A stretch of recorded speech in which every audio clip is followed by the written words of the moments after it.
I'm going to provide examples of that today, including making public new whistleblower records. At your nomination hearing, I made public records that whistleblowers provided me about Arctic frost.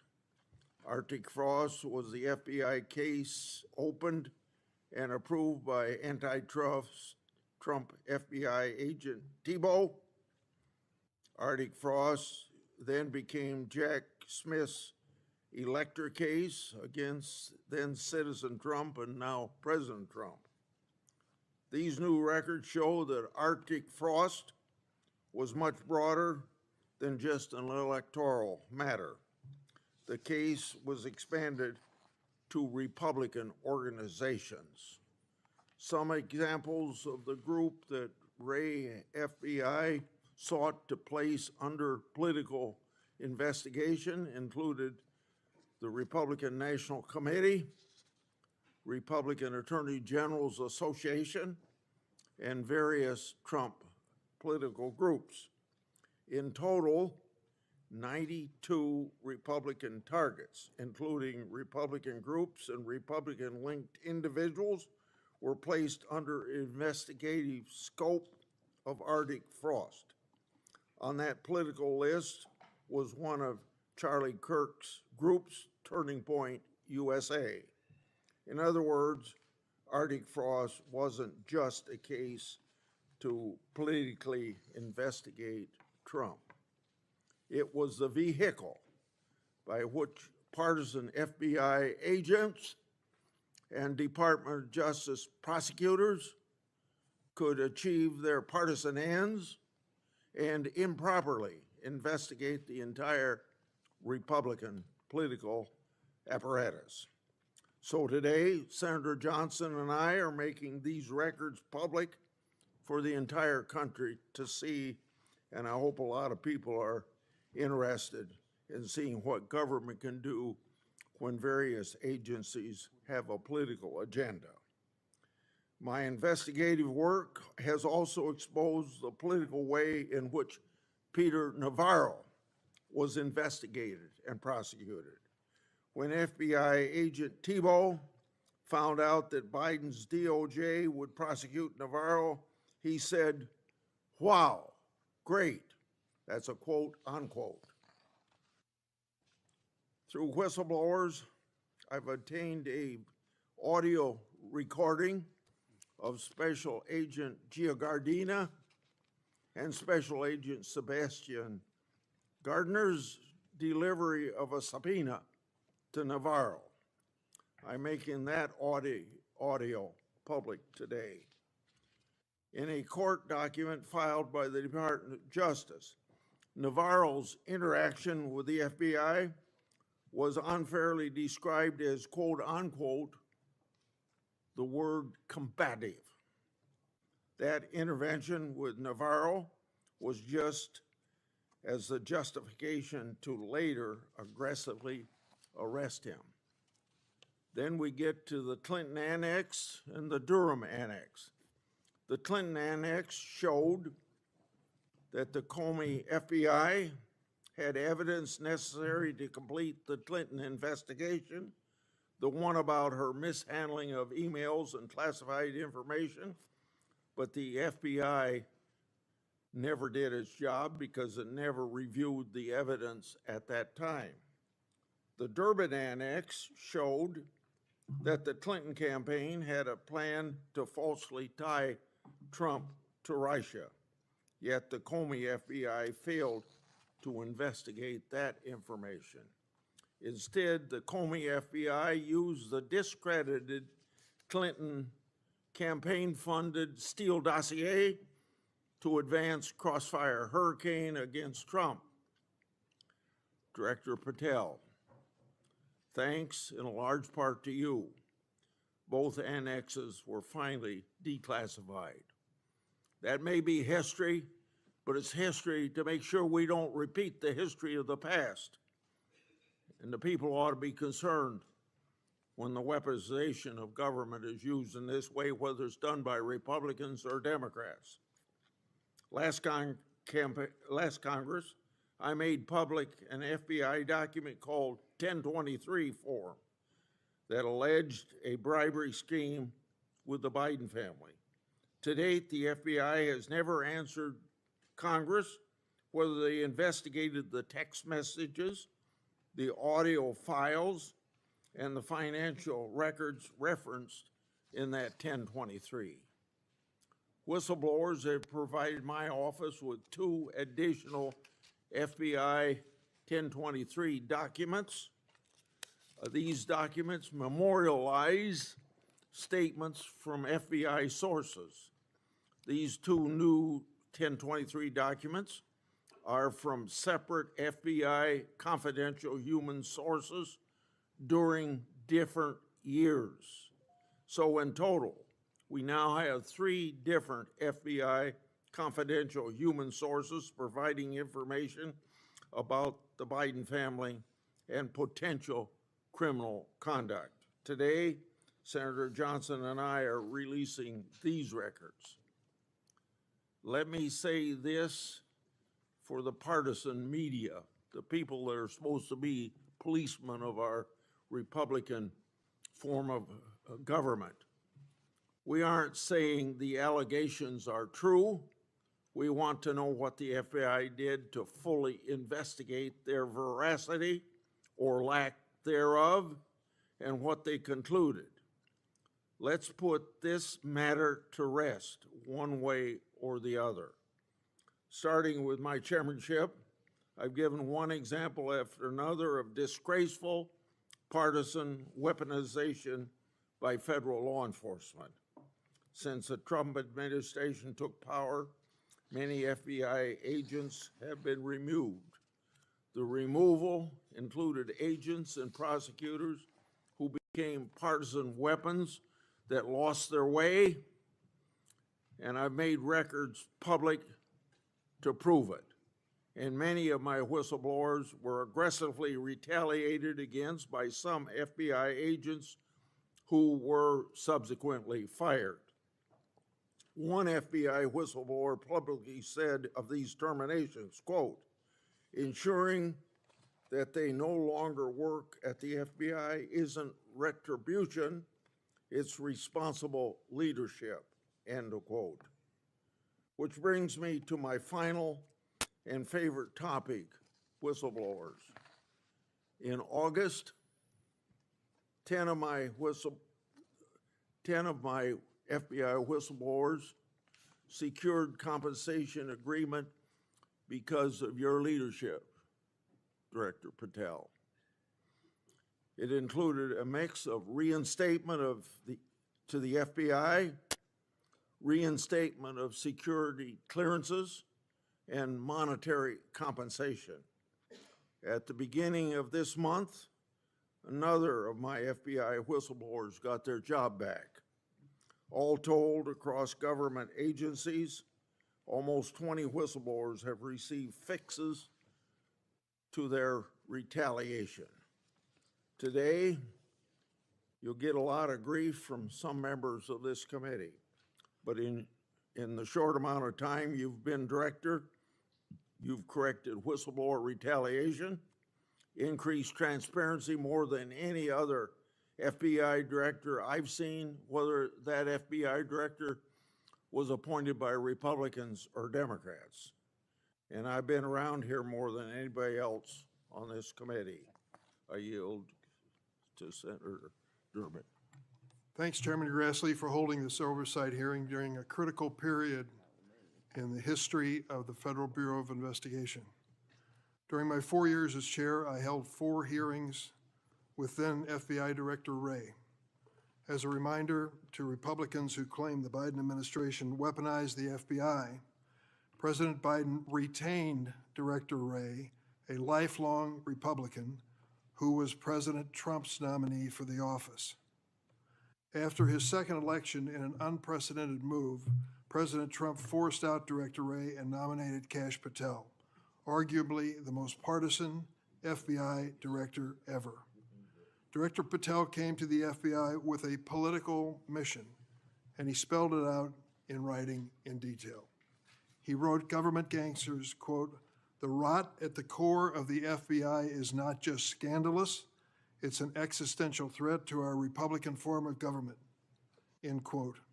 And with the power of his office and the blessings of the president, he attacked the FBI with a vengeance.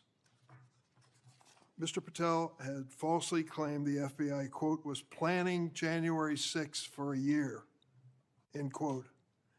He even went so far as to produce a song by the January 6 rioters who violently assaulted police officers in the Capitol.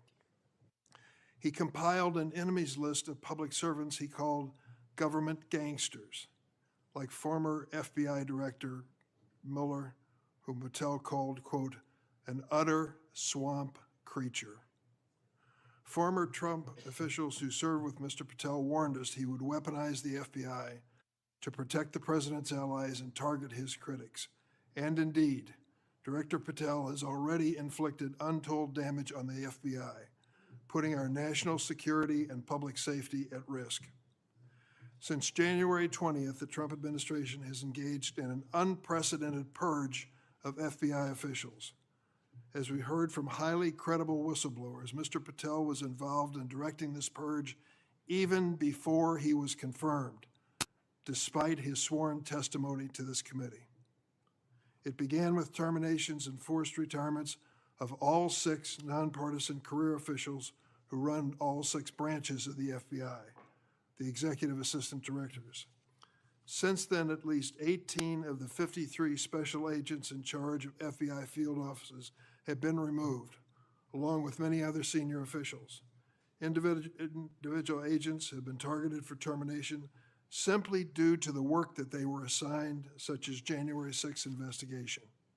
In fact, according to former acting FBI Director Brian Driscoll, in a lawsuit filed last week, Director Patel made this very plain, telling Driscoll personally, quote, that his own job depended on the removal of agents who worked on the cases against the president, end quote. And even though he knew, quote, the nature of summary findings were likely illegal. At the same time, Director Patel has installed MAGA loyalists as political appointees in key career positions, including conspiracy theorist Dan Bongino as FBI Deputy Director, the first time in the history of the FBI that this position has not been held by a career FBI agent. Director Patel has also reportedly initiated loyalty test, requiring dozens of officials to sit for polygraph exams and answer inappropriate questions about whether they've made negative comments about him personally. Of course, as is often the case in the Trump administration, the rules apply to thee, but not to me. As we understand it from highly credible sources, key members of Director Patel's senior executive team and others on the 7th floor had disqualifying alerts on their initial polygraph exams. Well, how did they survive? They survived because of a personal waiver by either the director or the attorney general to remain employed by the Bureau. Understand the context here. Political operatives in key positions, given the routine FBI polygraph exam, failed and had to receive waivers to continue their positions. They were lucky to keep their political appointments. They were, but the 5,000 career civil servants the director has so far forced out of the Bureau's ranks were not offered that same courtesy. 5,000. This mass exodus has created a disastrous brain drain, particularly in the fields of cybersecurity, counterterrorism, and counterintelligence. For example, my office has received information indicating that cuts to the Bureau's cyber division will cut personnel by half, despite the ever-increasing threats posed by adverse foreign actors. The brain drain is exacerbated by Director Patel's misuse of remaining FBI personnel and resources to focus on other priorities of this administration. According to reports, the 25 largest FBI field offices have been ordered to divert 45% of their agents from their primary missions to work on the mass deportation of immigrants. Just as concerning is Director Patel's plan to hire fewer qualified agents by removing the college degree requirement and reducing new agent training at Quantico from 18 weeks to just 8. So we have a brain drain and a significant watering down of training. Quite a record, Mr. Patel. As recently fired special agents and others have warned, fast-tracking inexperienced and improperly trained people into critical national security jeopardizes the Bureau's ability to effectively protect America. Director Patel himself had no training or life experience for this position. The result of that incompetence is staggering. For example, after Attorney General Bondi publicly stated in February that the Epstein client list was, quote, sitting on my desk right now to review, that's what she said on Fox, Director Patel diverted more than 1,000 FBI personnel from their critical missions to work on 24-hour shifts reviewing over 100,000 pages of Epstein-related records.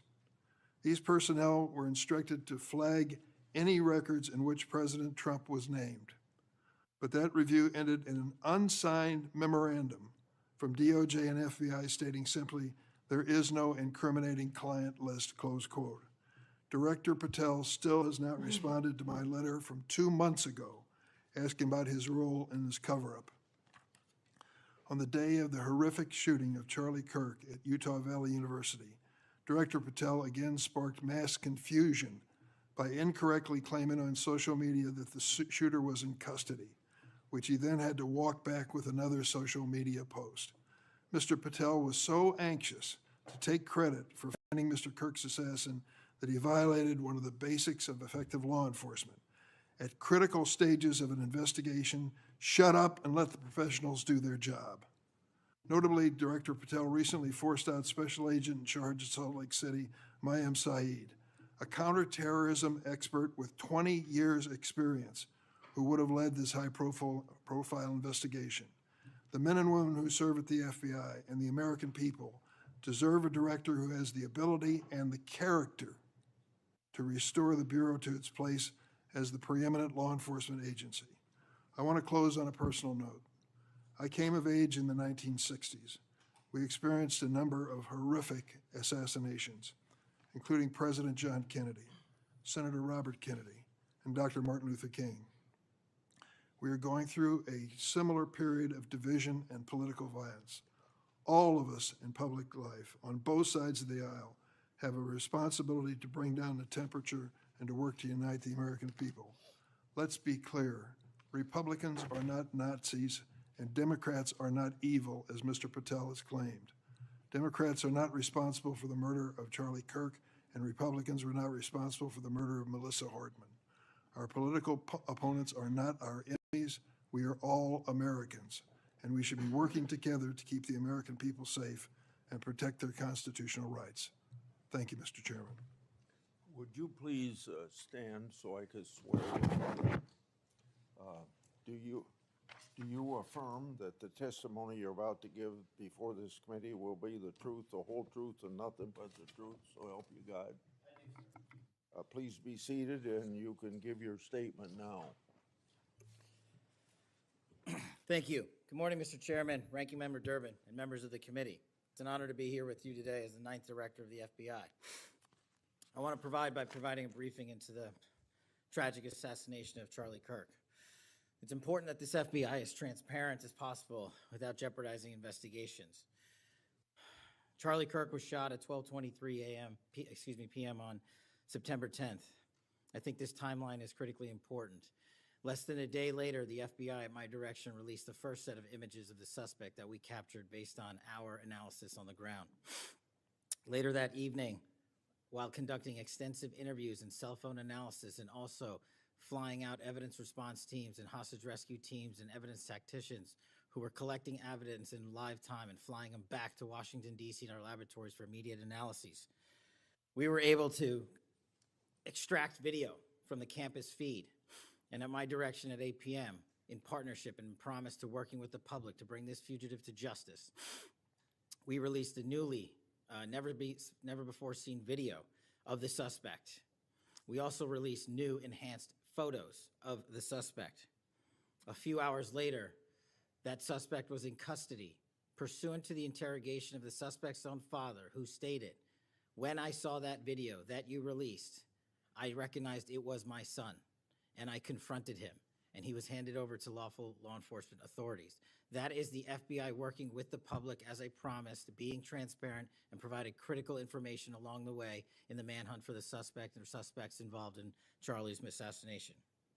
We received over 11,000 tips in the first 24 hours alone. We received 16,000 submissions to our digital media enterprise and tip lines. That is a large number of material to go through. I want to thank President Trump and the Attorney General, Pam Bondi, for their unwavering support and commitment of resources to this and all investigations. I also want to especially thank our colleagues in Utah, the Governor's Office, DPS, and the sheriffs out there. State and local law enforcement partnership has been a cornerstone since I took over at the FBI, and it was no different here. And our teams in Salt Lake City, our SACs out there across the country, our lab technicians in Quantico who raced to complete the evidence analysis so the public could have the answers they need. These people worked through the night without sleep for days on end. They are to be commended. They are not to be attacked. And many, many, many more people I don't have time to thank here today. But I do want to thank the American people especially. The mission of the FBI is for them and with them and by, with, and through them. And it's that mission and that ethos that I brought to this investigation and so many others, and that's why that suspect is in custody. We cannot do our job without the American public and credible reporting in the media, and that's why Tyler Robinson is in custody today, about to face charges. The last time I appeared before this committee was in January for my confirmation hearing. I told you then that if I were confirmed, I would provide and do everything I can to provide a safe and secure America. I promise to provide the courageous men and women of the FBI the tools and resources they need to crush violent crime and defend the homeland. I pledge myself to commit to full transparency, oversight, and accountability so we could restore the public's trust in the FBI. That's exactly what I've done. Under this administration, the FBI has arrested more than 23,000 violent criminals. That's more than twice for the same time period from last year alone. 23,000, more than twice from the same time period last year. We've taken over 6,000 illegal firearms off the streets. That number is an exponential increase. We've identified and located more than 4,700 child victims. More than 4,700 child victims have been found by this FBI. That is a 35% increase from the same time period last year. 1,500 child predators have been arrested. That's a 5% increase from the same time last year. 300 human traffickers have been arrested. That's a 10% increase from the same time last year. Over 350 members of Tren de Aragua, foreign terrorist organization, have been arrested, and we have 42 ongoing cases. That is a 250% increase from the same time last year. Those are just some of the things the FBI is doing differently and better because we are leading the mission to crush violent crime and defend the homeland. We have also arrested captured four top 10 fugitives from the FBI's top 10 most wanted list. To put that in perspective, that's the same amount I've captured in 7 months than my predecessor did during the entirety of the Biden administration. Those are real results, and the credit is to the men and women at the FBI. We've been able to achieve these results because the FBI recognizes violent crime doesn't just happen in Washington, D.C. That's why one of my first decisions as a director was to get the people, the Bureau's professional staff, out to the field. And we've done that with great speed. And every single one of your districts and states has received a plus-up of FBI personnel, agents, and special operators to the tune of almost 1,000. We did that because crime had unexpectedly and unacceptably exploded across the country. In fact, one of the stats that the American people should thank the FBI the most for is we are on track to have the lowest murder rate in modern American history. The lowest murder rate by double-digit percentages. A major factor in the drop of this violent crime is the FBI's flagship Operation Summer Heat.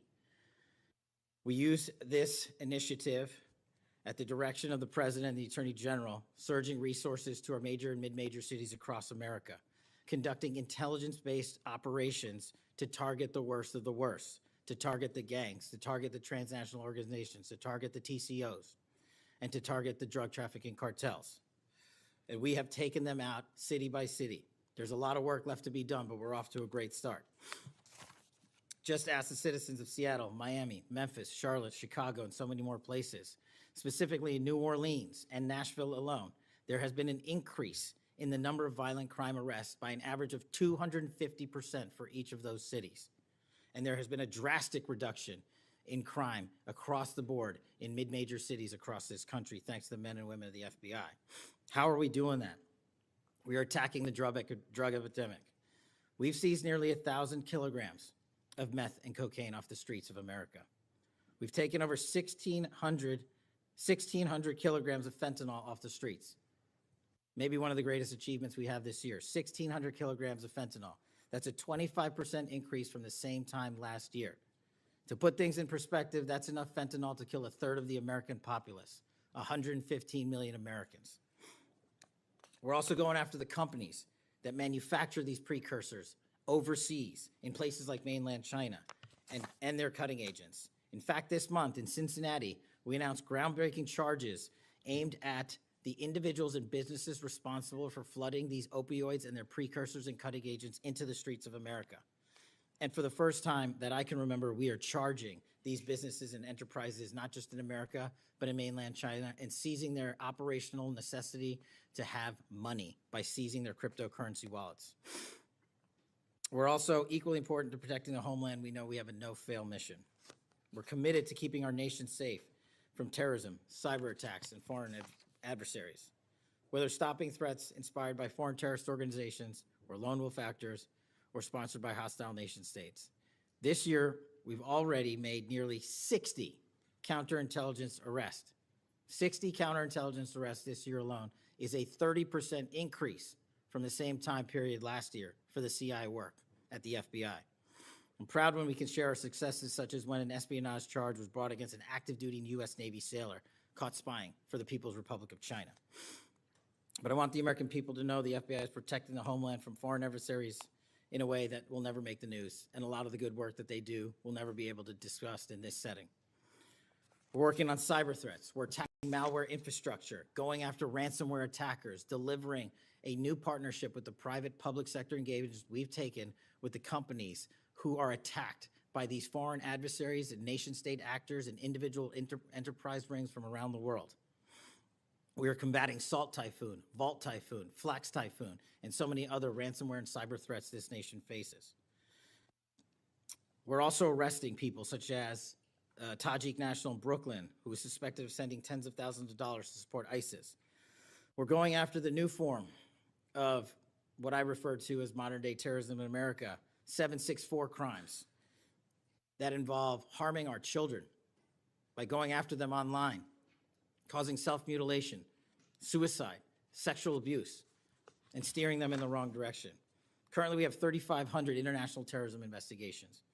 Specifically, we have in this country 1,700 domestic terrorism investigations, a large chunk of which are nihilistic violent extremism, NVE.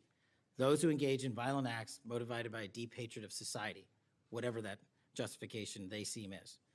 The FBI has seen a 300% increase in cases opened this year alone versus the same time last year. In the last couple of months, the FBI secured a guilty plea for a man in Tennessee who attacked an energy facility with drones and explosives. We secured the indictment of a violent Sinaloa cartel faction leader in Chicago on narco-terrorism charges. Our folks in Sacramento collaborated with domestic and international partners to secure a guilty plea for a leader of a transnational terrorist organization who solicited the murder of federal officials. But the Bureau's job is not done. I'm committed to this transparency. Mr. Chairman, you alluded to our work with Congress. To date, in the 7 months that I've been FBI director, we have produced 33,000 pages to the United States Congress, 33,000 pages. Just to put that in perspective, my predecessor in his 7-year term issued 13,000 pages to Congress, and his predecessor in his 4-year term issued 3,000 pages to Congress. I've issued 33,000 pages in 7 months, and we're going to keep going. I'm dedicated to restoring the trust that the public has and needs in the integrity at the FBI, and it's being done every day by the men and women of the FBI. Now, I know that there's a lot of talk about Epstein, and I'm here to testify that the original sin in the Epstein case was the way it was initially brought by Mr. Acosta back in 2006. The original case involved a very limited search warrant or set of search warrants and didn't take as much investigatory material it should have seized. If I were the FBI director then, it wouldn't have happened. The search warrants were limited to small time periods to include 2002 to 2005 and 1997 to 2001. Mr. Acosta allowed Epstein to enter in 2008 to a plea and non-prosecution agreement, which then the courts issued mandates and protective orders legally prohibiting anyone from ever seeing that material ever again without the permission of the court. The non-prosecution agreements also barred future prosecutions for those involved at that time of those individuals. Still, this administration, at the direction of President Trump, has done more to turn over all the credible information we are legally able to do so, and we will continue to work with Congress to achieve that end. Under the direction of the President, thank you for your support for our mission to working to jointly deliver transparency and congressional oversight to the United States. Lastly, I want to close with the President's initiative here in Washington, D.C. as an example of what we're doing around the country. And I think our next city is Memphis. 21,000 arrests in D.C. with our federal partners, a huge decrease in violent crime, 60% decrease in gun crimes in Washington, D.C. in the last month, 74% decrease in carjackings in Washington, D.C. in the last month, 53% decrease in homicides in Washington, D.C. in the last month. The drugs are disappearing, people are freely walking around the states, and we're restoring the nation's capital to its glory. That work is through the interagency process that the FBI is proud to be a part of, and the initiative spearheaded by President Trump and the Attorney General. And perhaps most notably for investigations in Washington itself, it was the intelligence that the FBI gathered through our source network here in D.C. that helped us identify the suspects in the horrific murder of the D.C. intern Eric Tarpinian. We're proud to be a part of that investigation. We're proud to put the resources to bear of the FBI. And in closing, Mr. Chairman and members of the committee and Ranking Member Durbin, I'm honored to be the 9th director of the FBI. I'm not going anywhere. If you want to criticize my 16 years of service, please bring it on. Over to you.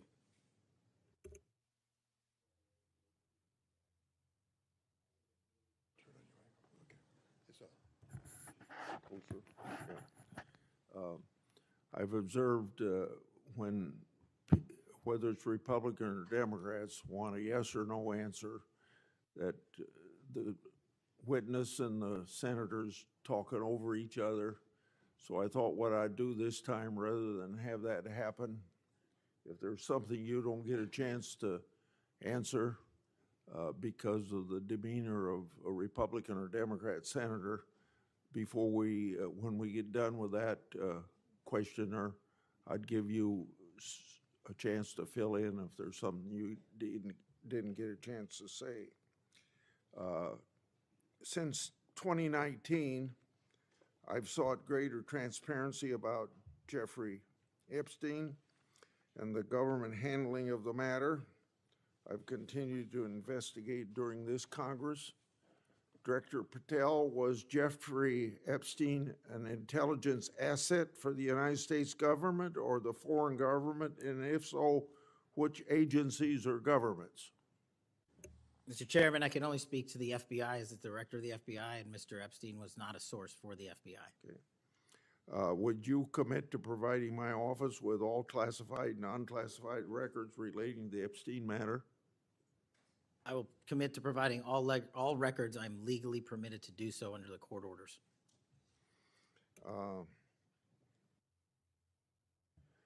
It seems to me that I accept your answer to my question, but the broader intelligence community ought to answer these questions as well. Victims deserve an answer. Regarding the initial FBI 1023 document that I made public last Congress, that document mentioned 1, text messages, 2, audio recordings, and 3, financial records that allegedly proved a bribery scheme with the Biden family and foreign interests. Regarding those records, did the Ray FBI make any effort to determine whether they existed? Did the Ray FBI make any effort to obtain those records? Not to my knowledge, Mr. Chairman. Since this matter hasn't been fully investigated, the FBI has an obligation to the public to do exactly that and figure out why it wasn't investigated. Next question. I've done a lot of oversight relating to sexual misconduct by the FBI agents. In fact, I believe this is something I discussed with Ray, one of his appearances before this committee. According to the FBI Inspection Division, it opened nearly 300 investigations based on sexual misconduct referrals between 2017 and 2024.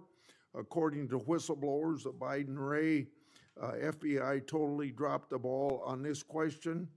One credible accusation of sexual misconduct is too many, of course. Are you committed to reviewing the Bureau's policies to ensure responsible responses to credible allegations of misconduct, that they're swift and adequately protect victims? Yes, Mr. Chairman. Relating to a similar subject, during child crimes and sexual misconduct related investigations, are any private sector companies less than cooperative with you? What improvements in information sharing need to be made to catch those criminals? Mr. Chairman, we can always do better with our private sector companies. I've reached out to the leaders of most of them, asking them to provide more material so that we can be responsive and take legal action and protect the youth of this country. I'm happy to discuss, possible legislation that we can do to allow for these companies to continue. Yeah.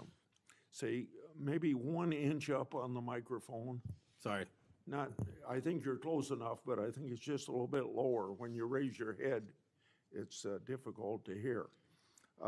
Director Patel, since 2021, I've raised concerns about the Biden administration failure to properly vet Afghan evacuees.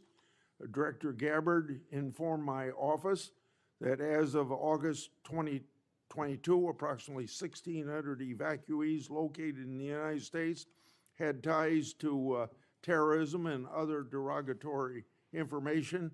That's why I and many others have opposed bills giving blanket approval. Are you aware of what steps your predecessor took to investigate these evacuees? And what steps have you taken to investigate them? And what, if any, national security concerns still exist? Mr. Chairman, I can't speak to the steps my predecessor took, but I will make sure we do a sweeping review and get back to you on that. As far as the Afghan refugees and evacuees, as during my tenure, we are going through the databases to make sure that no known or suspected terrorists enter this country to harm our nation. And also, as my resolve as FBI director, one of the first acts we undertook was a manhunt of one of the Abbey Gate bombers and leaders in that crime spree that killed 13 brave Americans. And within 2 weeks, we caught one of the leaders of the Abbey Gate bomber and brought him to justice here in 2 weeks from Pakistan. And so my commitment to you on Afghanistan in all matters is complete and without border. Yeah. Through my and other investigations, we found that the Biden administration lost thousands of undocumented children. We never heard a peep from senators wanting to help find them, even after I invited them to do so. In September 2025, the Trump Health and Human Services announced the creation of an interagency crime coordinator cell to find these and other missing children. That interagency group reportedly includes your agency. What resources and personnel have the FBI assigned to this new interagency effort, and what steps have the FBI taken to assist in locating missing children that the incompetent Biden administration lost? Protecting our youth is maybe the top priority for the FBI. As it specifically relates to your question, Mr. Chairman, as I stated, we've surged resources not just to this cell, but across the nation to our FBI's field office to locate children who have been trafficked, who have been victims of sexual abuse. And we have located 4,700 children in the 7 months since I've been FBI director. And that is a 35% increase from the same time period last year. And we're not stopping, and we're committed to doing that work on our tribal lands as well. And we are finding victims of child trafficking and child abuse every county and every district, and we're not going to stop. Okay. As I mentioned during my opening, I'm releasing documents with Senator Johnson about Arctic frost. Specifically, the documents show its scope expanded to include 92 Republican organizations. From evidence that I've seen, it looks to me like another political hit job against Republicans. What steps has the FBI taken to make sure improperly predicated investigations and weaponizations like this don't happen again? The simple answer, Mr. Chairman, is the FBI will only bring cases that are based in fact and law and have a legal basis to do so. And anyone that does otherwise will not be employed at the FBI. We are doing a prospective and retrospective analyses of individuals who may have weaponized the department and the agency. And as I've committed to you during my confirmation hearing and my conversations with you, this FBI will not be weaponized anymore in either side of the aisle. In June of this year, I raised concerns about the FBI's use of restricted access and prohibited access systems. According to the FBI, quote, when search teams that exist in a prohibited access status cases are searched in Sentinel, the particular search will receive a false negative Sentinel search response, end of quote. Clearly, this is not only affects FBI agents, it impacts congressional requests and court cases, and the Biden administration used it to thwart oversight. How are you ensuring that restricted access and prohibited access files are produced to Congress during court cases? And have you identified any Biden family records in restricted and prohibited status? As I've committed to you with my transparency initiative, whether it's restrictive or prohibited, every single thing we can legally provide to Congress, we will. We've also restructured how these restrictive and prohibited cases are labeled and provided access to more people in the chain of command so that more people have knowledge of what these restricted and prohibited cases are, including myself and the deputy. Do you commit to providing any records that are available? I do, sir. You publicly said that your team, quote, found a room that Comey and others hid from the world in the Hoover building full of documents and computer hard drives no one had ever seen or heard of. That's a quote from you.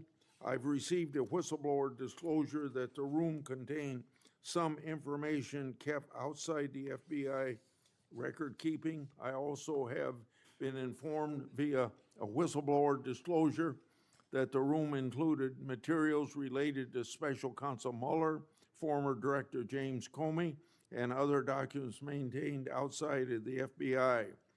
Has the FBI now reviewed and analyzed those records? Has the FBI properly recorded the documents? And these records are clearly responsive to my, as well as my colleagues' congressional requests. What steps have you taken to ensure all responsive records are produced to Congress? That has to be my last question. What's supposed to happen is leadership at the FBI is supposed to, pursuant to the Records Act, correctly store these records at our Information Management Division, IMD. In this room, we found a plethora of hard drives, computers, hard documents, soft documents that were not so recorded, a voluminous amount of information. So we are continuously processing that information. So A, we subscribe to the Records Act and commit that those records will be kept permanently at the FBI. 2, we are reviewing those materials. A lot of those materials are related to ongoing investigations. And 3, we are on a rolling basis providing Congress the documents that we can, and we will continue to do so. Okay, thank you very much, Senator Durbin. Thank you, Mr. Chairman. Director Patel, in addition to the extensive purge of nonpartisan career FBI official reports indicate that dozens of remaining officials have been subjected to polygraph exams to test their loyalty. My understanding is that approximately 40 officials have been asked to sit for a polygraph during your administration, and several have been asked whether they have ever made negative comments about you. Director Patel, FBI agents pledge their loyalty to the Constitution of the United States, not you personally. What is the basis for requiring polygraph exams of your workforce and asking them if they've made negative comments about you? I don't know what reports you're referring to, Ranking Member, and I reject any reporting that has false information in it, so I'm not going to respond to that. As far as polygraphs go, generally they are always and always have been utilized at the FBI to track down those that leak sensitive information and have unauthorized disclosures to the media, and we will continue to use them to ensure the integrity of the FBI. Did any individual on your senior executive team, the director's advisory team, or who serve in the positions on the 7th floor receive disqualifying alerts on their polygraphs? Senator, I'm not going to get into the personnel discussions that were had on a polygraph. Those are private discussions, and many of them relate to ongoing investigations. Did you or Attorney General Bondi provide any individual with a waiver so they could remain employed after they received disqualifying alerts on their polygraphs? I'll have to get back to you. You don't remember that? No, sir. My priority is protecting the American public, not getting into the weeds of polygraphs. And to have a decent memory when you come before a committee.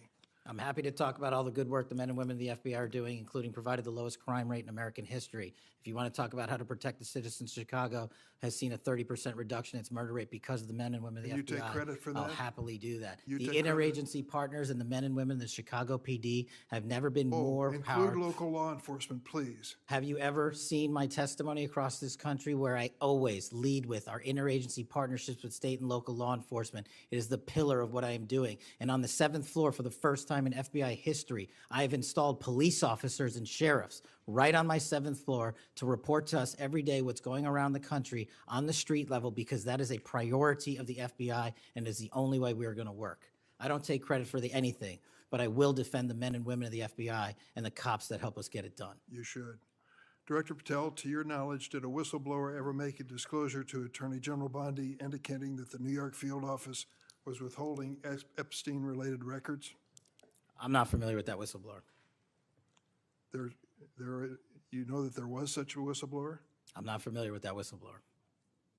In response to the blowback she received, Attorney General Bondi also pushed the FBI to review approximately 100,000 Epstein-related records on an arbitrarily short deadline in March, and the FBI was directed to flag any documents that mentioned President Trump.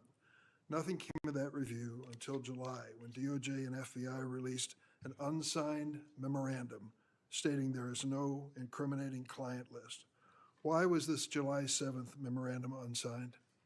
Would you prefer I've used AutoPen? Why was it The unsigned? memorandum had the insignia of the Department of Justice and the Federal Bureau of Investigation. And in our effort to secure transparency for the American people, because the 3 prior administrations had not done so, we conducted an exhaustive search of everything related to the Epstein cases, and we produced what was legally and permissibly able to be produced to Congress and the American public. So And did there's you a congressional did you- subpoena, and we're continuing to do Did you so. personally direct that investigation so that you would sign such a, Did I personally direct what investigation? of the Epstein records for any reference to President Trump? Again, you are citing reporting that I think is baseless. We conducted an investigation of the Epstein case files pursuant to the direction of the President of the administration to provide all credible information, and we are working with Congress pursuant to a congressional subpoena to turn over all the documents we can. All Who at- individuals. Who were at cited. DOJ and FBI was responsible for its drafting and conclusions? Many individuals at the Department of Justice and the FBI are There was responsible. no lead person? The Attorney General leads the Department of Justice, and I lead the FBI. So the Attorney General was responsible for that? The Attorney General leads the Department of Justice. Director Patel, much like you, Deputy Director Dan Bongino was a conspiracy theorist who built a lucrative career making inflammatory and unsubstantiated statements about the FBI that would be disqualifying in any administration that cared about nonpartisan law enforcement. For instance, Mr. Bongino called the placement of pipe bombs outside the DNC and RNC headquarters on January 6, quote, an inside job, and went on to say this was a setup. I have zero doubt, and whoever goes into the FBI, you better get an answer about why. Director Patel, you and Deputy Director Bongino are now leading the FBI. What is the evidence to suggest the pipe bombs placed outside of the DNC and RNC on January 6 were an inside job? I appreciate the opportunity to discuss Director Bongino's mine record. so many on this committee and the media jettison our 31 years of public service Can prior you to answer the taking. question, sir? I'm answering the question. You're questioning the integrity of the deputy director of the Asking FBI you and if mine. you found And any I'm going to evidence. answer the question. I'm The pipe bomb asking- investigation is ongoing, and I'm not going to discuss Ongoing? the details of the pipe bomb investigation. Mr. Bongino was a Secret Service agent for 15 years, a police officer for 5. I served this country in multiple administrations for 16 years. We were also private citizens, and we are now back in government service. And what we have the ability to do is set aside our personal beliefs to deliver the mission of justice for this country, and we're doing it day in and day out. And I find it disgusting that everyone and anyone would jettison our 31 years of combined experience that is now at the helm of the FBI, delivering historic results at historic speeds for the American people. So you have no evidence? I got a lot of evidence, and I'll give it to you when I can. Yeah, I'm looking forward to it.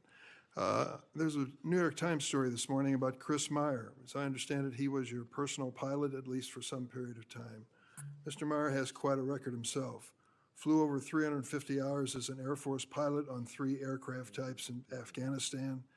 Mr. Jardina, another former FBI agent, a 1999 graduate of U.S. Naval Academy, commanded 100 Marines in combat during the 2003 invasion of Iraq, participated in several firefights, followed up with 2011 deployment as reservist to Afghanistan, where he interrogated senior Taliban officials. It appears that you terminated these 2 agents. Why? I'm not going to get into personnel decisions that we made. So you're not accountable for your decisions to take people who served our country so admirably and terminate them without any cause? That's a one-sided story. Anyone that has Well, been then, terminated from so the tell FBI, your- generally tell your side speaking, of the story. failed to meet the needs of the FBI and uphold their constitutional duties. And you providing a one-sided story from your perch is absolutely disgraceful, because the men and women of the FBI deserve better. And your attack on the current leadership of the men and women of the FBI is equally disgraceful, because now you're attacking the leaders that are our brave SACs in Let the me tell you field what's who are disgraceful. doing the job that this Disgraceful. country needs. It's And we will disgraceful. continue to do it. Excuse me, it's disgraceful when Mr. Meyer and Mr. Jardina, who served our country so well, are terminated apparently because of the rants of a broadcaster. That is all your it- opinion. It is not a fact. Well, it's certainly my opinion I can back up with fact. Let me ask you to explain the situation in Baltimore, if you will. Did you read the story about the termination of the project in Baltimore? Which story? 764 Group? Sorry. Which story? 764 Group, the Baltimore agents were investigating. Are you familiar with that? No, sir. Well, I'm not going to go into detail. It would take too long to do it. But apparently that this group, 764, a nihilistic, violent extremist group, seeks to blackmail children to perform vile acts on a camera, under investigation by Baltimore, which was terminated by you. I'd like you to respond in writing, if you will, as to the circumstances of that termination. Sure. Our operations against NVEs, as you're referring to, has been historically high, and we've taken down multiple NVE rings, including 764 rings, who are harming children and causing them to be mutilated and Last commit question, suicide. can you explain why you are eliminating the requirements for a college degree for your agents? I appreciate the opportunity to address that. You said in your opening statement, we are reducing the training requirements at Quantico. We are not. We are expanding them. You are referring to an 1811 crossover program, because I believe the men and women of places like the DEA, the ATF, and the Marshal Service and the Secret Service who want to work at the FBI should deserve that opportunity in a shortened bridge program, which we provided. We are also keeping the 18-week BFTC as is traditionally being held at the FBI. So we're not reducing any requirements. We are increasing those that we bring into the Did you FBI. change any of the requirements on college degrees? We are allowing police officers who have served for a number of years to come into the FBI who did not obtain the requisite college degree to apply to be federal agents, because we feel they have the street level experience we need to conduct this mission. I yield, Mr. Chairman. I have to respond to this business about you not treating employees properly, because I served under the previous administration when Democrats willingly turned a blind eye to Biden administration retaliation against my whistleblowers. They didn't get due process when their careers and lives were upended. I'm talking about people like Dina Perkins, Jeffrey Veltri, Timothy Dunnan were removed from their positions. Several whistleblowers were reported that they targeted FBI employees for their political beliefs by suspending and revoking security clearances. One FBI whistleblower said that Perkins, Vetri, Dunnan, and other FBI leaderships were, quote, responsible for what happened to me and my family, ensuring that they no longer work at the FBI isn't retribution, it's responsible leadership. Another whistleblower that is a registered Democrat said they spoke out against abuses in security clearances processes committed by FBI senior leaders, particularly Veltri and Perkins. Then Perkins and Dunnan suspended their security clearances and put them in unpaid leave. I'm going to put some more examples like this in the record so I don't take up a lot of time for my colleagues. Senator Graham. Thanks, Senator Graham. Welcome to the committee. The numbers sort of speak for themselves. You've done a lot in a small period of time. So all those folks out there making this happen, thank them for me. Sir. As to how to be an FBI agent, you've made a decision that local law enforcement folks, people who've served in law enforcement without a college degree are able to apply now. Is that correct? Yes, sir. Makes sense to me. So experience out in the field might be as valuable as a college degree, believe it or not. Venezuela. We're blowing boats out of the water in the Caribbean because they're connected to international narco-terrorist groups. Is that correct? Yes, that mission is being led by the Department of Defense, sir. Okay. What legal authority do we have to do that? Sir, I would defer the questions on legal authority to the Attorney General and the department. Fair enough. Do you believe that Maduro runs a narco-terrorism state in Venezuela based on?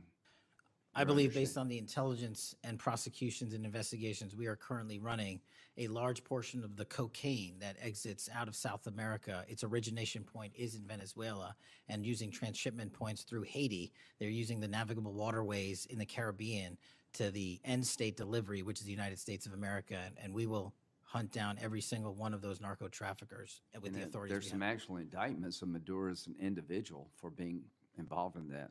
Is that correct? Senator, I think you're referring to the DEA indictment on that one. Right.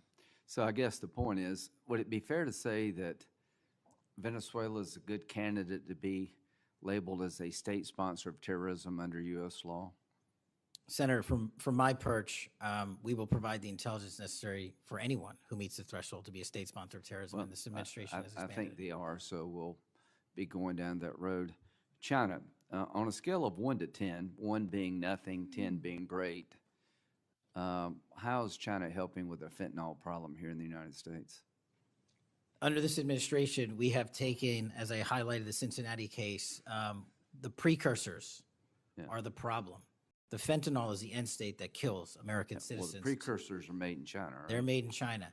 And so for the first time in a decade, I had a call with my counterpart in the MPS, the Ministry of Public Services, to attack the precursor chemical companies and have those chemicals labeled. Too early to rate the success? We have indicted multiple businesses in China. We've also cut off the transshipment points of those precursors. They switched. Once we got on their track about their delivery routes to the Mexican drug cartels directly, they started going to India. We called the Indian authorities, and they shut down those transshipment points. So we're continuing to work with our partners overseas. So China is helping, would you say?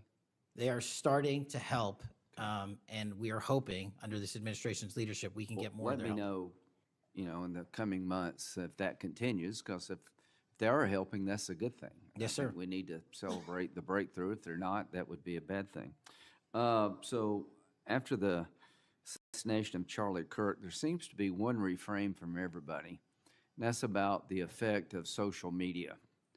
Do you believe that social media is one of the instruments radicalizing America and inciting violence? Well, it's not. My belief is based on the data, and the data shows that social media is wildly out of control when it comes to radicalizing. You're dead right. So what did you just say? This guy's the FBI director. He says that social media is wildly out of control. Now, free speech, we all agree with that, but you can't yell fire in the theater, right? Yes, sir.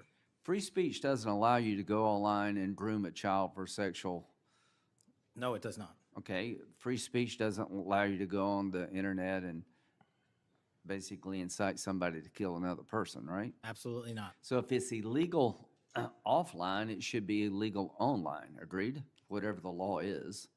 Yes, sir. We Just had a- because you're online doesn't give you a get out of jail free card. No, sir. So if a parent is worried about a child being bullied on a website, what rights do they have under U.S. law?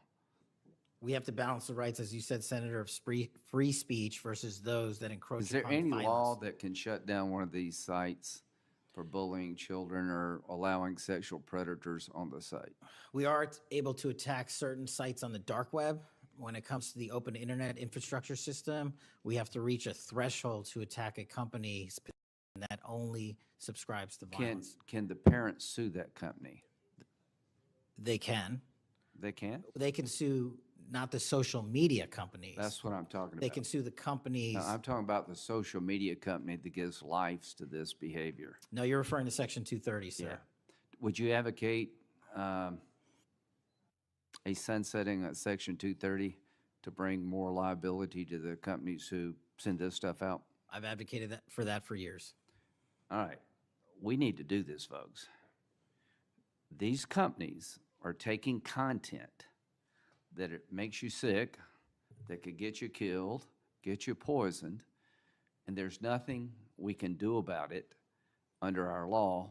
A person can do about it because of Section 230. So if your child is being sexually groomed online or bullied online, and you go to the social media company and ask them to take it down, they refuse, you have like zero rights. How many images of sexually exploited children are purveyed every year on social media sites? The number is astronomical. And Senator, if I can just add one step to that analysis. Please. It's not just what's on social media that is quote unquote real. It's the introduction of artificial intelligence and Right. generative AI that is creating even more child sexually abused material and even more sexually violent acts online and mimicking people. Would you say that the way social media is structured today, really no accountability, 36 million images in 2023 of sexually exploited children, that this is a public health hazard? It is. Would you say that it's a mental health problem, particularly for younger people? It absolutely is. Do you agree that some of these sites are designed to be addictive?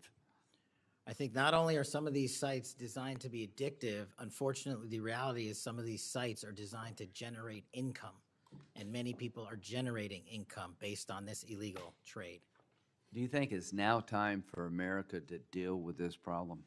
I'm all in. I have been all in, and I'm happy to work with Congress to do so. Well, I tell you what, having the FBI director all in is great news for me, and I hope the committee will respond and that we'll be all in, trying to fix a problem that I think is doing a lot of damage to our country. When it comes to John Bolton, was there new evidence involved in the raid on his home? Sir, that investigation is very much ongoing. As you know, there was a raid of his house pursuant to a legal Was there a search warrant obtained to go in? Absolutely, sir. Okay. All right. We're looking to have that search warrant unsealed Okay. at the Yeah, appropriate I time. think that would be good, quite frankly.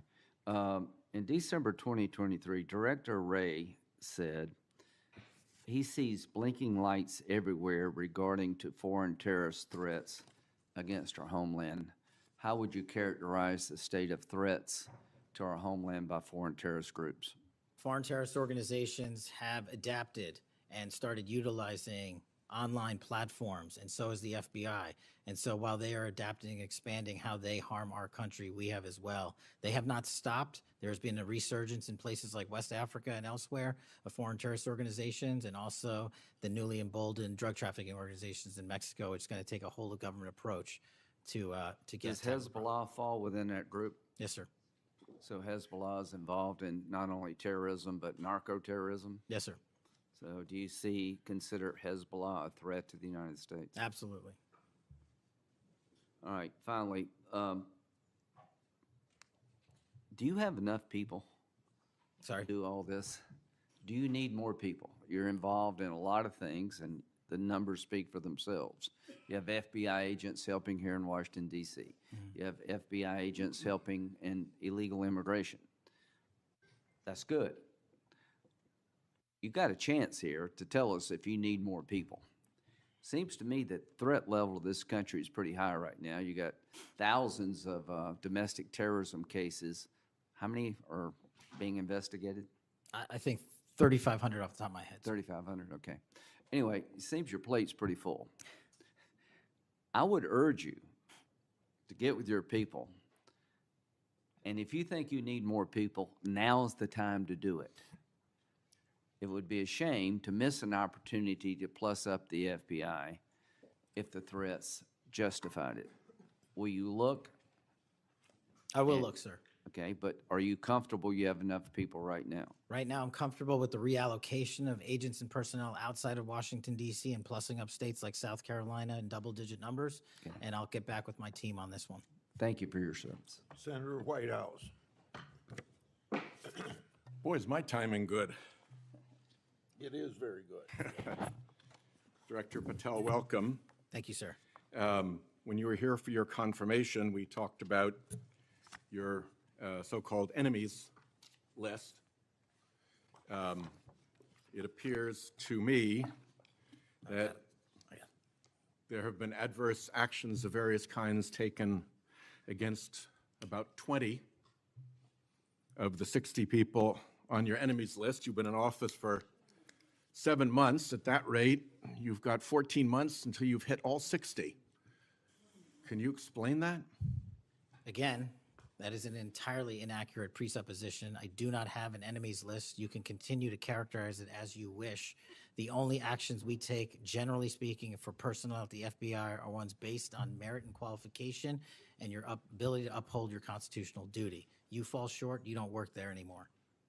Well, there was a list. You don't like it to be called an enemies list, and it had about 60 names, and about 20 have had an adverse action. So those are, I think, pretty clear facts. Let me move on to your grand jury testimony, which we also talked about when you were here. I think you indicated that you understood that a witness in the grand jury is free to discuss afterwards whatever they told the grand jury. And you then went on to suggest, saying, I can't go into court orders granted by the DC District Chief Judge, and you want me to violate a court order. In those remarks, you fairly plainly suggested that there was a court order of some kind that somehow restricted or limited your ability to discuss your own testimony to that grand jury. Since then, that chief judge that you mentioned, Judge Boasberg, has written, and I'm quoting him here, Federal Rule of Criminal Procedure 6E allows witnesses like Patel to divulge the contents of their testimony, meaning that nothing was preventing him from doing so before the committee. Can we confirm here today that there is no court order of any kind that limits your ability as a witness before the grand jury to discuss your own testimony to that grand jury? We can confirm that pursuant to my action, that grand jury testimony has been released, the transcript.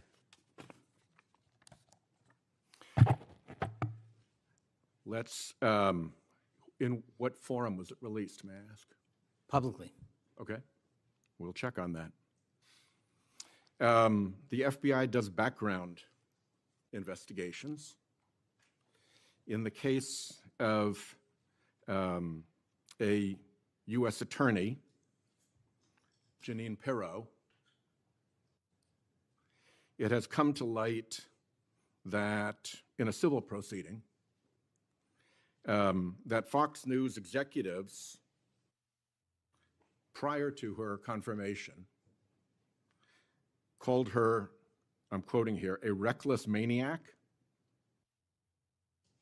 who makes, quote, insane comments and said, I don't trust her to be responsible, and noted her penchant for what they called random conspiracy theories on weird internet sites. My question to you is, did that turn up in her background investigation?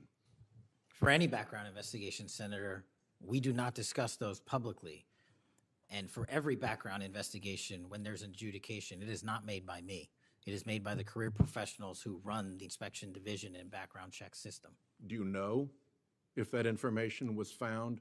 You see, we're an oversight body here, and there are really three possibilities here. One is that the FBI background investigation didn't find that stuff. That's worth noting because these investigations, full field background investigations, are supposed to find that stuff. That's possibility one.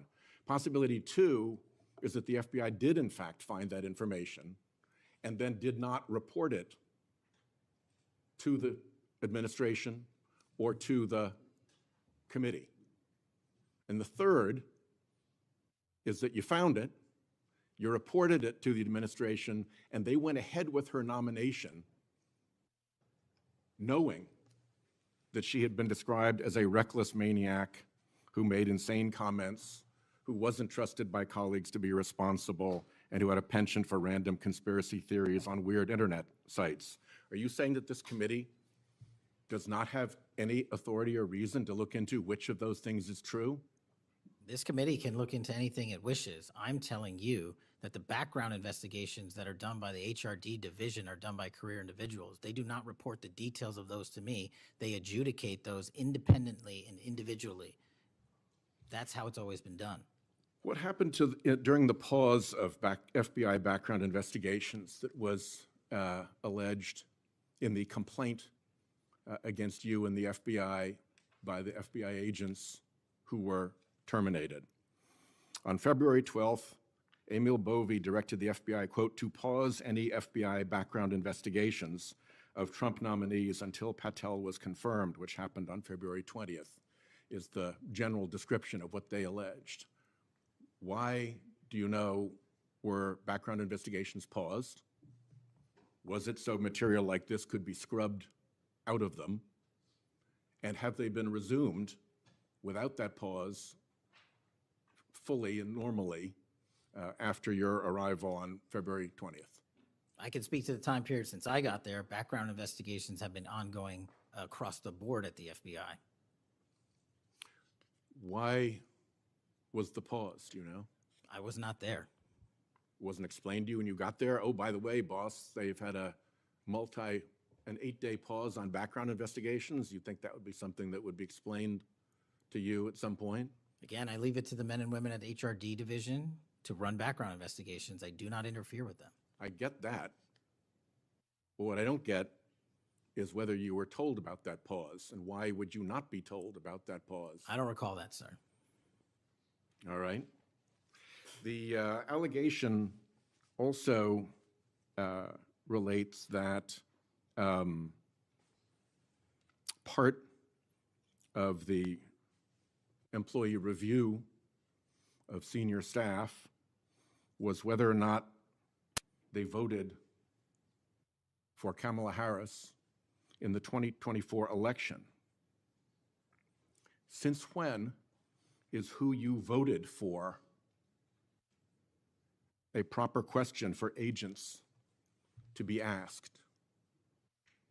I don't know what allegation you're referring to, Senator. If it's from an ongoing matter in litigation, I can't discuss that. But what I can discuss is I can only speak to the FBI's background investigations. There are other background investigations conducted across the government. I can only speak to mine. So just to clarify, I'm not talking about the FBI full field background investigations. I'm talking about internal employee reviews for promotion, for termination, for job actions of various kinds. And my question to you is it now the policy of the FBI to ask agents who they voted for and since when is who agents voted for a proper question for the FBI to ask? Taking those in reverse order, it's not a proper question, and it's improper to allege that I'm doing that. And also, at the FBI specifically, under my leadership, we do not ask who you voted for. And just one correction for the record, if I may, Senator, it's Security Division that runs background investigations, not HRD. Okay, I'll accept that correction. And in the event that we cannot locate your grand jury transcript, just expect a question for the record that will give you the chance to either provide that transcript again if it had been previously provided, or to make the statement that Grand Jury Rule 6E allows you, to the best of your recollection, truthfully, about what it is that you told that grand jury. Do you understand that? That's why I wanted the transcript released, and we'll get it to you, sir. Thank you very much. Thank you, Chairman. I think I want to take an opportunity when we hear about your political weaponization to remind my Democratic colleagues that what's happened the last decade, federal law enforcement, intelligence community, even when Trump was president, has thrown everything at him. They've even gone after his associates and Republican Party organizations. One investigation after another, one prosecution after another. I use examples you've heard me already say today: Crossfire Hurricane and Arctic Frost. These were all built on defective foundations of political bias. And then we released the Clinton Index and the Durham Index and the FBI's failures to investigate. So I've been acquainted with this because I've been trying to get to the bottom of it, and we had to get a new FBI director to get all this information, Senator Cornyn. Director Patel, welcome. Thank you for your willingness to serve in this very challenging position. How many people work for the FBI today? Approximately 36,500, give or take. I've always wondered whether an organization that big and that diffused all across the nation was actually capable of being managed. Have you experienced any surprises in terms of as the director, in terms of your management of the organization? In my experience, Senator, the leaders in the field are supposed to lead. So we have empowered, and we've changed the structural operation of the FBI to empower SACs in the 56 field office, 55, 56 come 1 October, to lead the mission. We've also empowered the respective assistant directors and operational directors to lead the mission. That is how you manage 36,500, 37,000 people. No one or two people can do it. And that's been the transition, is the power structure is being pushed out to the field operations. It sounds like a very practical way to approach it. And how is morale? Morale, when I travel around the country, in my experience, has never been higher. The FBI and the police officers that we worked hand in glove with across this country are excited to do the work.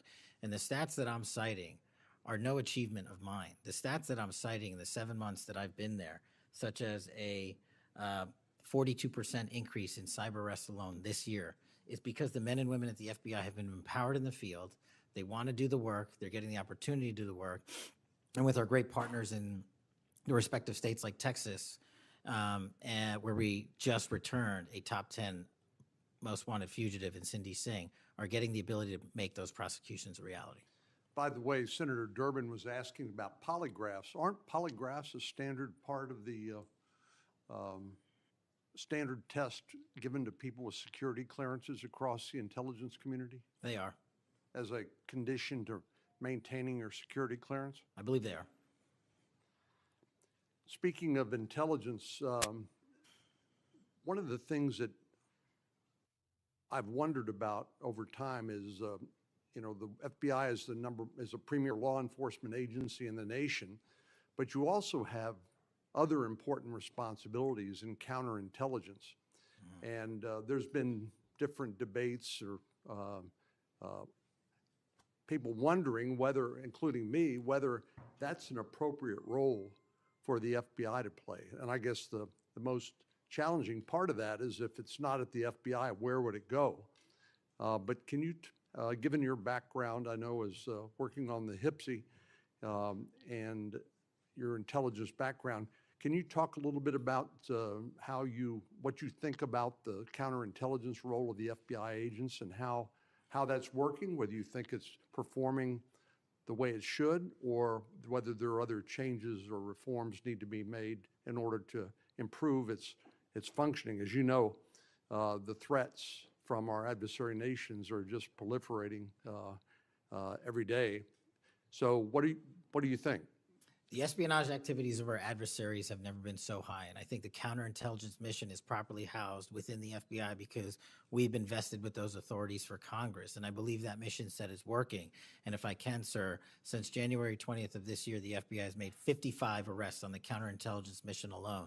That's a 30% increase in CI arrests from the same time year-to-date last year. We've arrested 33% increase in PRC counterintelligence arrests, an 83% increase in Russia counterintelligence arrests from the same time last year, and a 60% increase on Iran counterintelligence arrests from the same time period last year. So we are already on total exceeding the entirety of the number of arrests from the previous year on counterintelligence matters across the board. And in my opinion, the FBI is the only agency that can do it. Now, we work with the interagency to do it, and we need them, but we have the mission set. Thank you. You know, sometimes I wonder whether we sort of repeat the way we do things because we've always done it that way. And I'm getting up to building up to this issue of the narco trafficking and what President Trump has ordered the Defense Department to do in terms of to take out some of these transnational criminal organizations that are importing poison into the United States and responsible for killing tens of thousands of Americans, maybe hundreds of thousands of Americans over time. Do you think a law enforcement model for dealing with these narco traffickers is adequate to deal with the threat?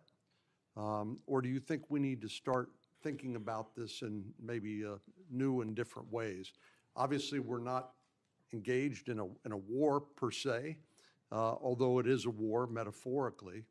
And the law enforcement model seems to be not working from the standpoint of dealing with the volume of the threat and the magnitude of the threat.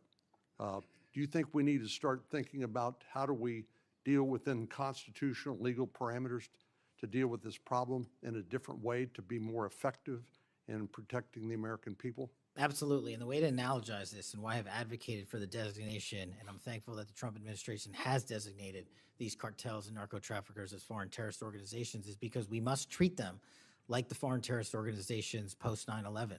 We must treat them like the Al-Qaedas of the world because that's how we're operating. And just treating them with law enforcement capabilities alone was wholly insufficient to wipe out the targets in their entirety. They always had the next man up philosophy. If you take out the leader, they got 10 guys behind it.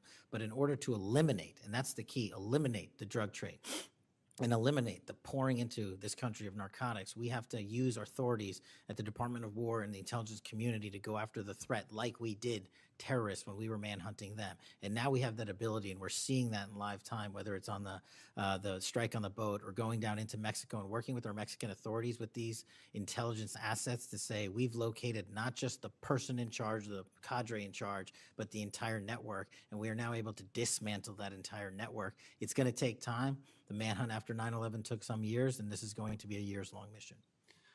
Well, I'm glad you mentioned the counterterrorism mission because we've had a lot of experience, the U.S. government writ large, with dealing with terrorism in the Middle East and elsewhere.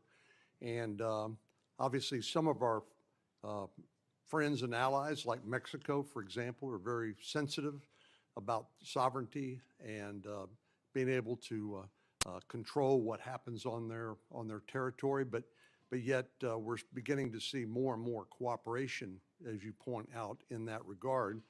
And so in your opinion, has the counterterrorism model, have the lessons learned by the U.S. government writ large, are they being aggressively applied? Are there other things we need to do to make sure that those skills, those lessons learned are applied more broadly to the threat of narco trafficking? I can only speak to the FBI. We are applying all of them to our the CT mission set to the CN mission set, and we're using the new authorities given to our intelligence community partners in the Department of War to combine these collective efforts and in a new way, meeting together and creating an interagency process that gets after the threat dynamic. And whether that's a kill operation, a capture operation, a surrender operation, or a host nation takedown, like we did with the counterterrorism mission sets in Afghanistan, in Iraq, and Pakistan, and elsewhere, we are applying that to the drug traffickers in Mexico and Venezuela and Colombia. Thank you very much. Thank you, Mr. Chair. We have seen too much political violence in this country. We all know that. Just last week, Director, your friend Charlie Kirk was gunned down on a college campus. I'm sorry for your loss. In Minnesota, only 2 months ago, a madman took the life of my friends, Melissa and Mark Hortman, shot Senator John Hoffman and his wife Yvette a combined 17 times. And evidence indicates that he would have killed a lot more if law enforcement hadn't intervened.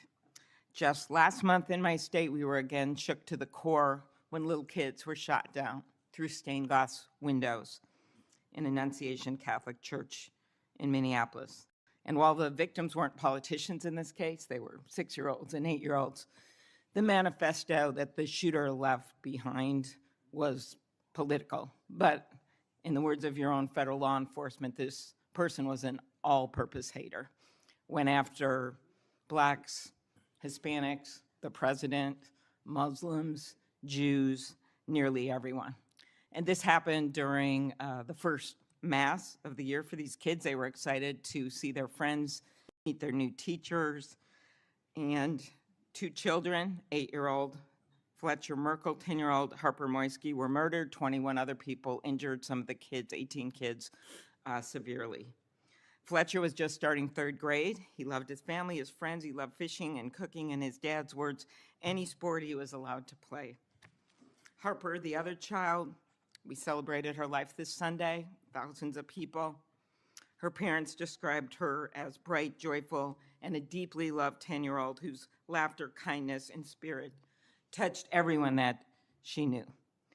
We've heard the words of young children who were saved because 12-year-olds laid on top of them, or a kid with disabilities who was paralyzed, whose teacher pulled him out of the wheelchair, threw him under the pew, and laid on top of him.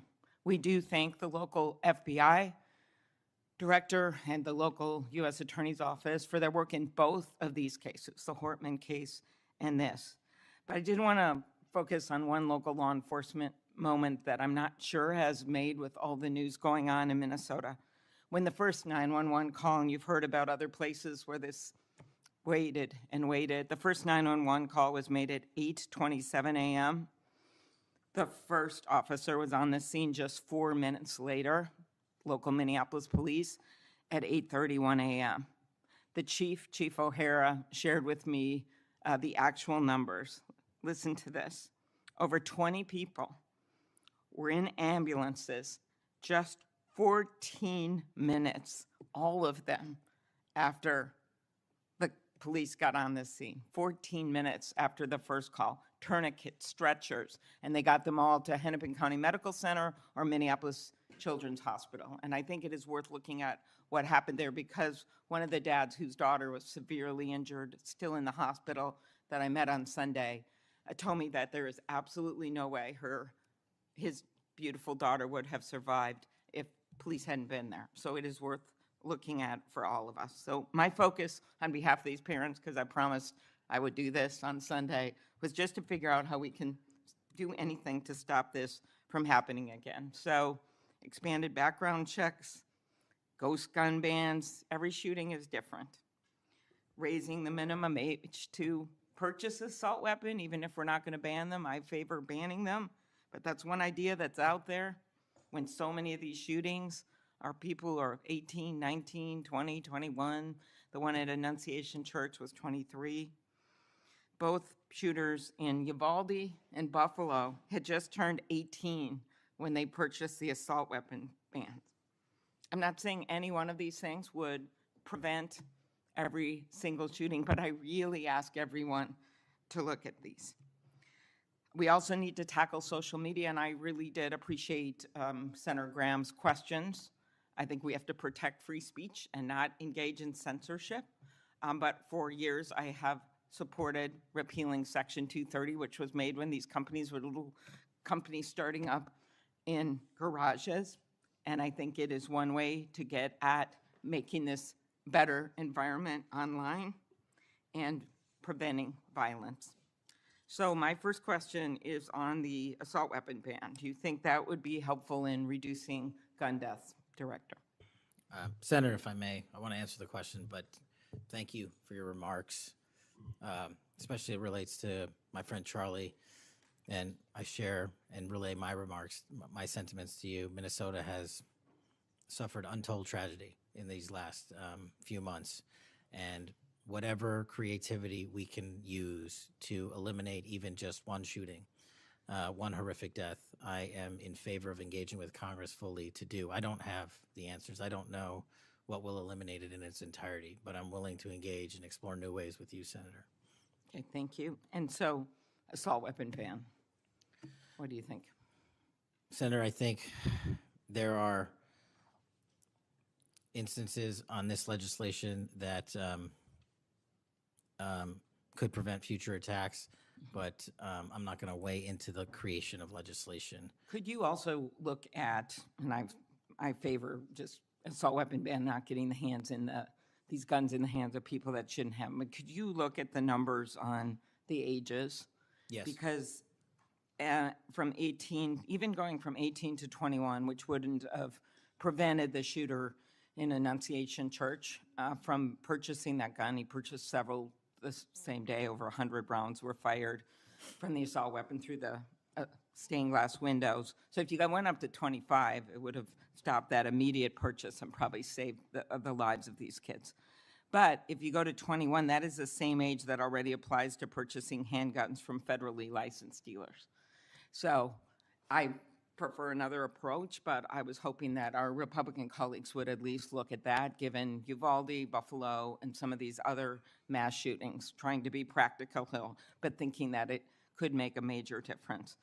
Strengthening background checks, could you also look at that? And then banning ghost guns and bump stocks. What do you think of that?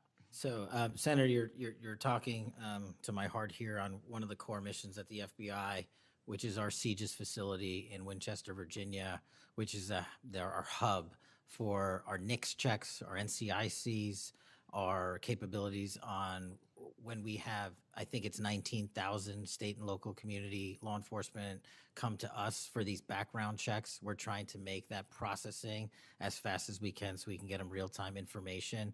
I think we have a 93% clearance rate in 15 minutes as it relates to ghost guns, but we can do better. All right, well, just if you could get back to me on all those and talk to the White House. Threats against elected officials have increased exponentially. Members of Congress received more than 9,000 threats last year, up from 1,600 in 2016. There's been a lot of talk about the rhetoric and the like. And if we want to move forward on things like Section 230, or even look if we can do anything on guns, I do think we're going to have to be honest about this all-purpose hater issue, and it has bothered me, this thing, we're going to go after this group, we're going to have to go after this group. I just want to, for the record, show that the murder of Speaker Hortman and her husband, it was Democratic lawmakers on his list. He went to the ones whose addresses he had, by the way.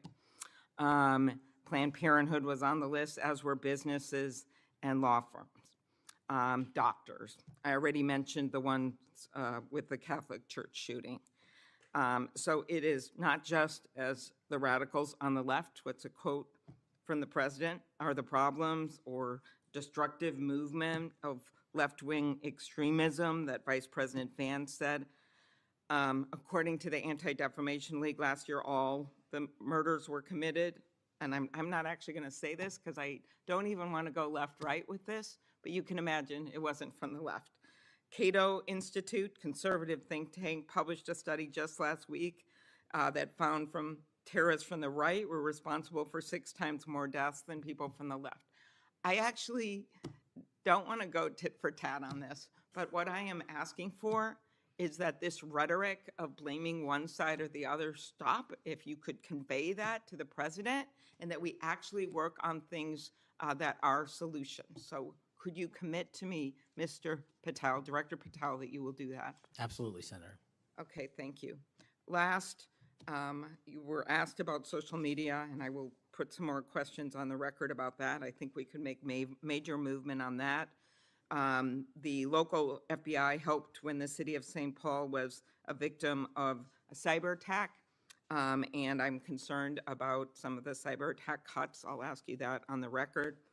AI, I'm glad you raised that.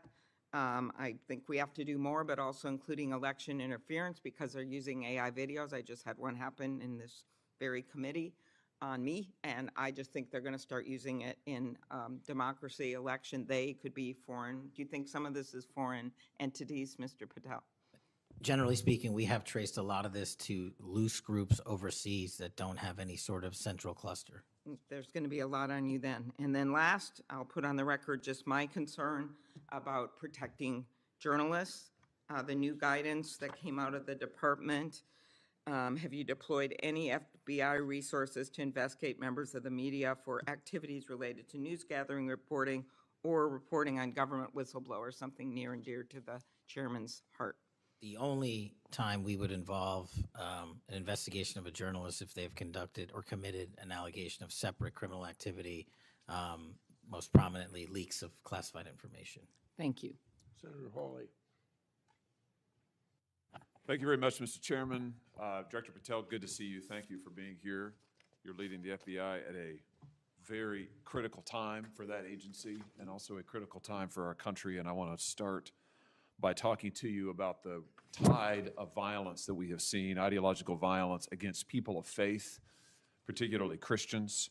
You just think here, take a rough catalog. Just in the last couple of years, we've seen shooting at the Covenant School, Christian school in Nashville. We've seen school shooting at the Annunciation School. We've seen church shootings multiply. We've seen acts of crime and violence, vandalism, arson against churches and parishes all across the country. And then, of course, last week, Charlie Kirk, who said, "I want to be remembered for my courage, for my faith," was shot on a college campus. Let me just start with the assassination of Charlie Kirk. Is the FBI, and I appreciate the tremendous work the FBI has done in this investigation, is the FBI investigating the Kirk assassination as part of this broader pattern of anti-religious, anti-Christian violence?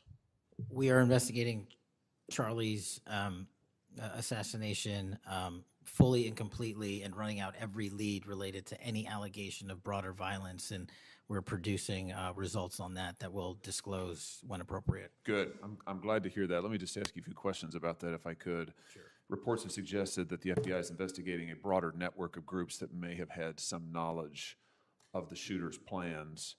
Can you give us any details on that, following up what you already said in public? How's the FBI working to find other potential accomplices, folks who may have known about the shooter's plans, folks who may have encouraged him? Any update on any of that? So in terms of what we do for an interrogation perspective, we go and reach out to the family and community immediately. And we've conducted those investigations and interrogations with local law enforcement, and we're continuing to do that because those closest to the suspect are going to hopefully know the most about the suspect and his beliefs and his ideology. On top of that, unfortunately, it has been leaked that there was a Discord chat, and for those unfamiliar with it, it's a gaming chat room online that the suspect participated in. So what we're doing, we've already done, is serve legal process, not just on Discord, so that the information gathered is sustained and held in a evidentiary posture that we could use in prosecution should it be decided to do so.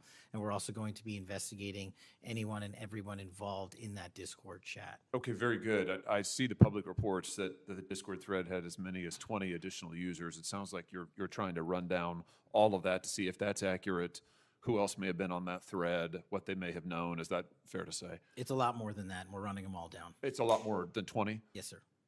And you're running all of that to ground? Every single one. Yeah, fantastic. Let me just turn to the broader question here of anti-religious, anti-Christian violence. Let me just give you a few stats that I'm sure that you're all too familiar with. Every person of faith in America certainly is. Major report this past year found that there have been over 400 instances of hostility against churches in the United States in the year 2024. Those included arsons, bomb threats, shootings, and firearm incidents. Another organizational report found that there were 500 attacks on Catholic parishes alone. So that number 415, that's all Christian churches in 2024. Another organization found 500 separate attacks on just Catholic parishes since May of 2020. Of course, we have the Covenant school shooting, the Annunciation school shooting in Minnesota, where 2 children were shot dead as they were praying in a pew. Here's my question. What is the FBI doing to take on this rising tide of violence that seems to be motivated by anti-religious hatred? Specifically, sir, we have 60 anti-Catholic hate crime incidences reported to us that are being investigated. Publicly, I can tell you we have 5 hate crime investigations with anti-Catholic bias ongoing currently in the states, in the cities of Kansas City, Louisville, Houston, Nashville, and Richmond. That's what I can say publicly, but any ideologically based attack against any faith, as a man of faith myself, will not be tolerated, and the full resources of the FBI are committed to all of it.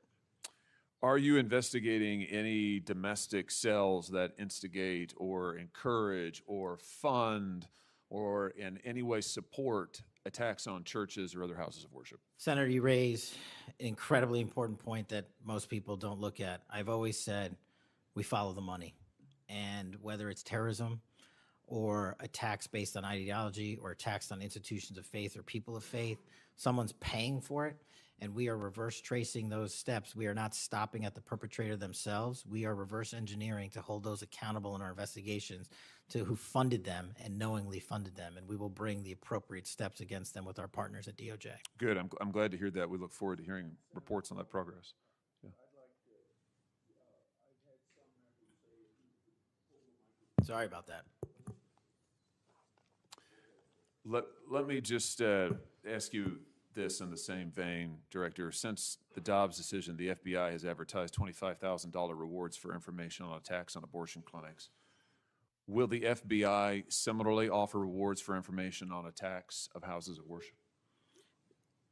Yes, when it is appropriate, the rewards are any reward, whether it's an attack on a house of faith or on a homicide or whatever, is determined by a group within the FBI, but we will work with them to make sure that rewards of monetary value are put out for all ideologically based attacks. Good. You just rattled off some statistics, which I was glad to hear about the number of investigations you have open, the incidents you're tracking against Christians, against houses of worship.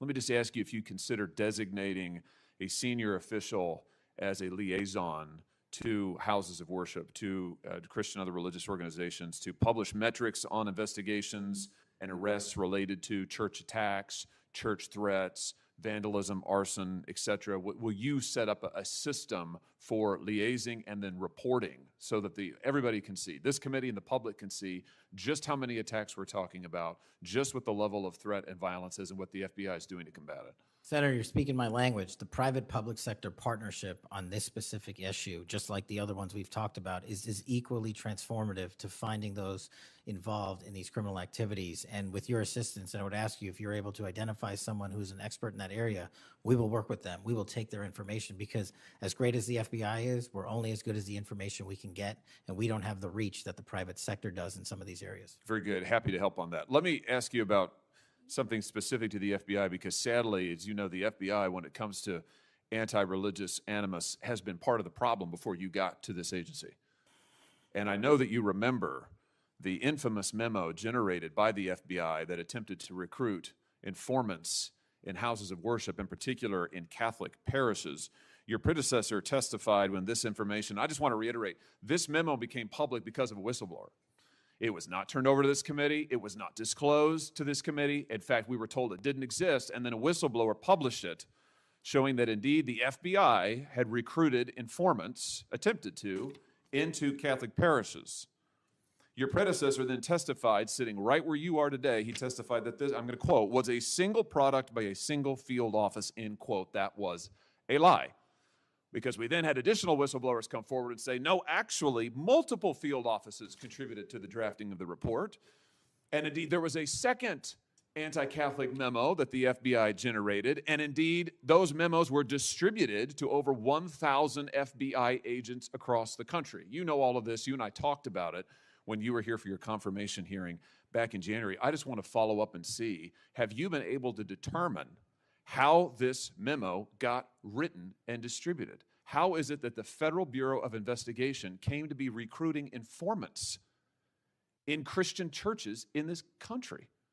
Senator, we did dig in, and we are doing our investigation simultaneously with Congress. And just to put it in perspective, we've provided 700 documents on the Richmond Catholic memo specifically to this committee, whereas my predecessor provided 19 pages. And not only that, but we looked into how the source recruitment structure at the FBI was conducted during this time. And we made adjustments and permanent fixes to ensure that sources are not put into houses of worship unless there is an actual ongoing criminal or international terrorism threat. We will not use sources at this FBI to investigate and cull information just for the sake of culling information in houses of worship. Has anybody been fired for this? There have been terminations related to this and resignations. Good. There need to be, because if this is going to be standard at the FBI, nobody can trust the FBI. You want to talk about violating the First Amendment? This has got First Amendment violation written all over it. It's one of the most revolting chapters in the FBI's history.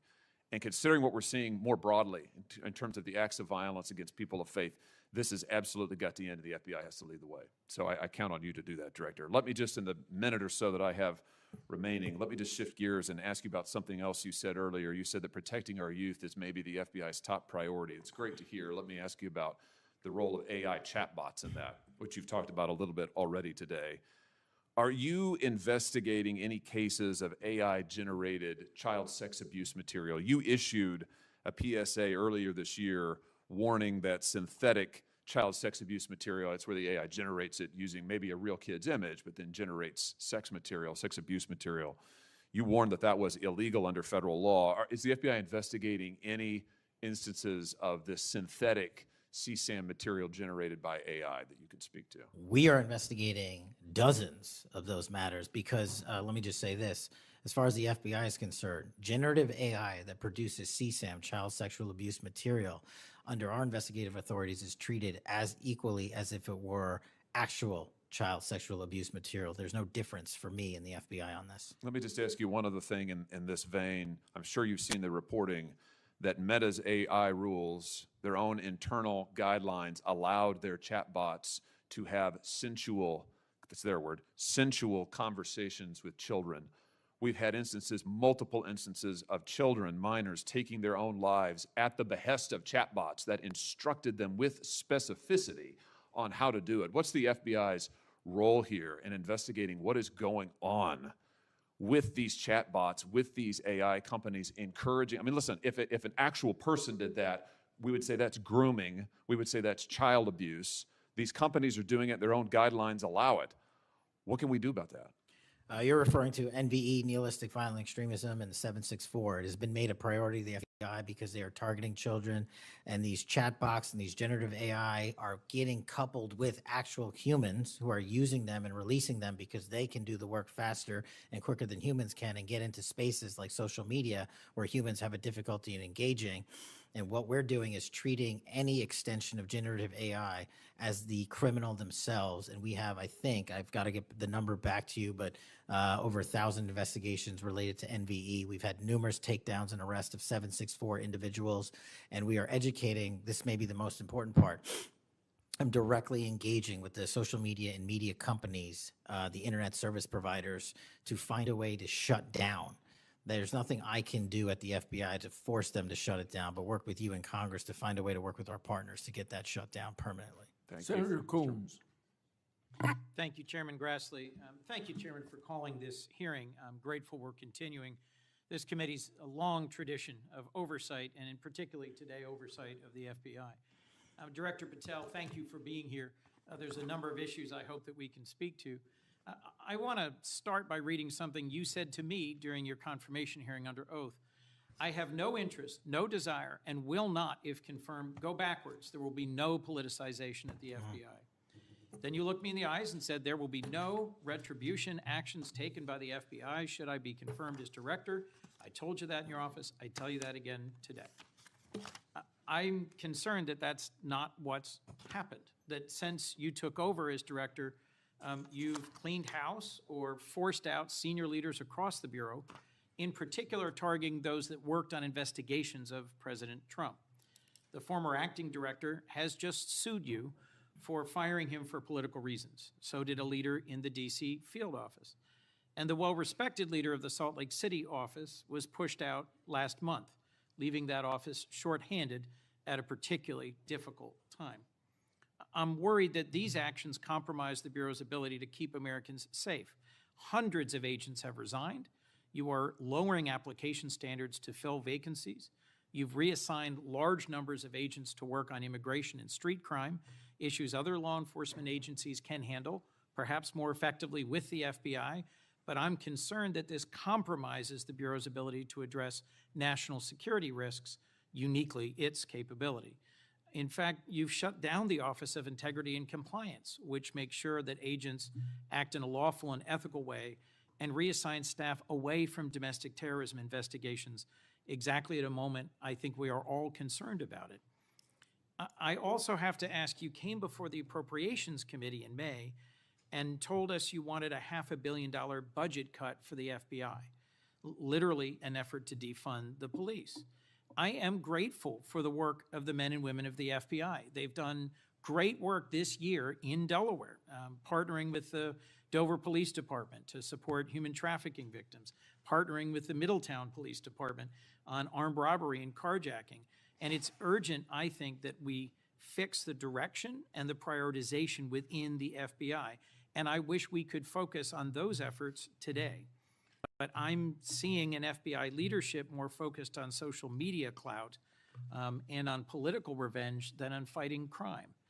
Director, have you ever ordered that an FBI employee be terminated because he or she worked on an investigation into President Trump? Senator, thank you. One quick correction for the record. There's 280 NV investigations. I gave the incorrect number to Senator Hawley. Thank you. Understood. As far as a lot of your statement, I disagree with it, and I'm happy to address it. But the only way, generally speaking, an individual is terminated at the FBI is if they have violated their oath of office, violated the law, or failed to uphold the standards that we need them to have at the FBI. So those who say that they've been fired because of working on investigations into President Trump are lying or misrepresenting? Well, those matters are alleged in litigation, which is ongoing, so I can't comment on those specifically. Could you comment on why you fired former acting FBI Director Driscoll? I can't because it's ongoing litigation. Could you say now definitively under oath that the rank and file agents who were assigned to work January 6 cases will not be terminated because that's what they were assigned to do? I've said it before and I've said it again. Your case assignment, as I was given case assignments when I was a young prosecutor, does not dictate your career or your termination. Thank you. Then let me go to the appropriations question. In May, you testified before the subcommittee on which I serve, defending the president's request that we slash the FBI's budget by about $500 million. The day before, you testified the opposite in front of the House. Where are we in terms of the budget request? Senator Graham earlier said if you're requesting more funding for more agents, let us know. We're nearing the end of the fiscal year. In front of the committee on which I serve here in the Senate, your request was for a reduction of hundreds of millions of dollars. Where are we? Where we are in the budget cycle is we at the FBI are in support of the president's budget, and we are in support of eliminating waste, fraud, and abuse. We've already identified tens of millions of dollars of duplicative contracts that the FBI was spending on software and private sector engagements. We've also identified duplicative workloads. So we are transitioning those folks out of doing the same thing twice over and into the field. And that's my focus right now. And the move of the FBI headquarters is also going to save the FBI $3.5 billion in the American taxpayers. So we're focused on eliminating waste, fraud, and abuse. And as I told Senator Graham, if we're, I'll go back and talk to my team, and if we need more, we'll let you know. Are you planning any additional reductions in force, Director? No. How many vacancies are you currently trying to fill within the agency? In terms of the 1811 ranks, there's a few hundred open vacancies that we have funded. And so we're filling all of those with our hybrid 1811 program and our new recruitment program. And I think a lesser amount of IAs and SOS. So if hundreds of agents have retired or taken the fork in the road offer, and you have vacancies, but you're requesting 500 million less, how does having fewer FBI agents help you tackle violent crime and address our national security issues? Just to put it in perspective, cybersecurity Senator, issues? sorry, I didn't mean to cut you off. If we had this 500 million, we've done the math. It would take us 14 years to onboard every vacancy that's on the books currently at the FBI because we can't hire these folks and train them overnight. It's a years-long process. So we are currently focused on recruiting the best and filling the positions to the best of our needs. And we, even if we had this extra money, wouldn't be able to hire them overnight. We're looking for where the need is greatest, where in the country we need to send them, and how we can change the training requirements, which is why I'm thrilled to have police officers. They might not have a college degree, but they got the street smarts and the cop smarts to become FBI agents, and that's what we want. Let me turn to Section 702. Yes, sir. When you testified in front of the CJS subcommittee, we talked about this issue. You told me you were in favor of reauthorizing FISA Section 702 when it expires next year, so long as the reforms implemented last year, reforms like better training for agents and real consequences for inappropriate searches of Americans' communications, were maintained. You also said that you had some ideas about how to make Section 702 better going forward. Can you give me an update on the FBI's implementation of these reforms and the direction you think it should go? Absolutely. I think you're referring to the query process, and if you're not, let me know. But any instance of abuse or mistakes that were made in the query process have now been changed. It used to be you can make multiple mistakes and continue to access the query database system. I've changed that. If you make a mistake, you're immediately sidelined, a review is conducted, and if it was an actual mistake, i.e., there should have been S on the end of that name and there wasn't, then we put you back in. But we have to review those matters. So that's happening. And if there was an intentional mistake, you have no more access to the 702 query system and its database. So we've also done an audit of the entire 702 system and the query databases. And now we are nearly 100% of the audit. And I think we found one or two, I'll have to get back to you, quote unquote mistakes within that system, which are currently being reviewed. Thank you. You had told me in May that you'd send me updated statistics about the Section 702 searches of Americans' data. I haven't received it. When will I get that? I'll work with my team to get that to you, Senator. And frankly, in May, when you were testifying that you were implementing these reforms, you were also closing down the Office of Internal Auditing at the FBI. Now, that was the office created in the first Trump administration to improve the Bureau's compliance with Section 702. How is that working out? How can you continue to advocate for robust civil liberty protections, but shut down the office that was created to enforce those safeguards? Help me understand this. Absolutely, Senator. This is a great example of sort of duplicative work. Both, there was two divisions in the FBI working on this, and all we did was the inspection division, which is the leader in this query system and this audit system, has now been given the single source mandate to conduct these. So the OIA, its elimination is just taking folks who were working there and were experts in it and folded in under the inspection division, and then taking other folks that we didn't need because we had enough manpower and pushing them elsewhere in the FBI. I'm concerned about the rise in threats against members of our judiciary. What are you Yes, sir. doing with the U.S. Marshal Service to help protect our federal judges and with state and local judicial systems to help provide some of the expertise of the FBI in protecting them as well? I share your concern, Senator. We have 35 open investigations, 17 against federal judges, and the remainder against state court judges and threats that they have received. And as you know, federally, there's a specific statute which prohibits that. So we are working up those cases and referring them to prosecution where we can meet the threshold for evidence. In your written testimony, you referenced how counter-UAS legislation expires and we need to resolve the conflict in jurisdiction and authority. I agree, this is an urgent concern. I have heard from state and local law enforcement about it, from the folks responsible for major events, whether it's sports or concerts or public events. Given the tragic increase in political violence, I'm very concerned about the misuse of drones and the potential of there being a catastrophic event What could we do to address this challenge? Well, obviously, reauthorizing the capabilities that we have under the Counter-UAS program. But just to highlight what the FBI is specifically doing, we've been given the mandate to work with DHS to secure not just the Club World Cup that we had, by the way, which occurred in 32 matches across the country without any significant incident, which we're proud of, and we're taking that model for the next World Cup and also the Olympics. But the reason I bring that up is because we pushed out our counter-UAS programs to address the security needs, and that's where our focus is on events like that. Mr. Senator Director, Kennedy. thank you for your testimony. I look forward to working on actually solving criminal problems and reducing the extent to which what we're going back and forth about is more political and partisan point scoring and more actually solving crimes for the American people. Yes, sir. Senator Kennedy.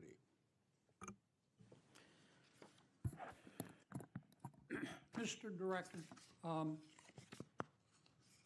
you and the FBI, working with state and local law enforcement officials in Utah,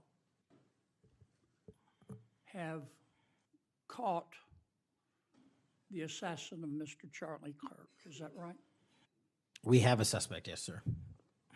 And you did that within 48 hours, did you not? 33 hours. 33 hours. Congratulations. We've had other political assassinations. Back in June, an assassinated Representative Melissa Hoffman, Mr. Hoffman, Senator John Hoffman, and Mrs. Hoffman in Minnesota. You and the FBI and Minnesota state and local law enforcement officials caught the assassin within 48 hours, did you not? I believe that timeline's correct, Senator. Congratulations. Sometimes we miss the forest for the trees. Good work.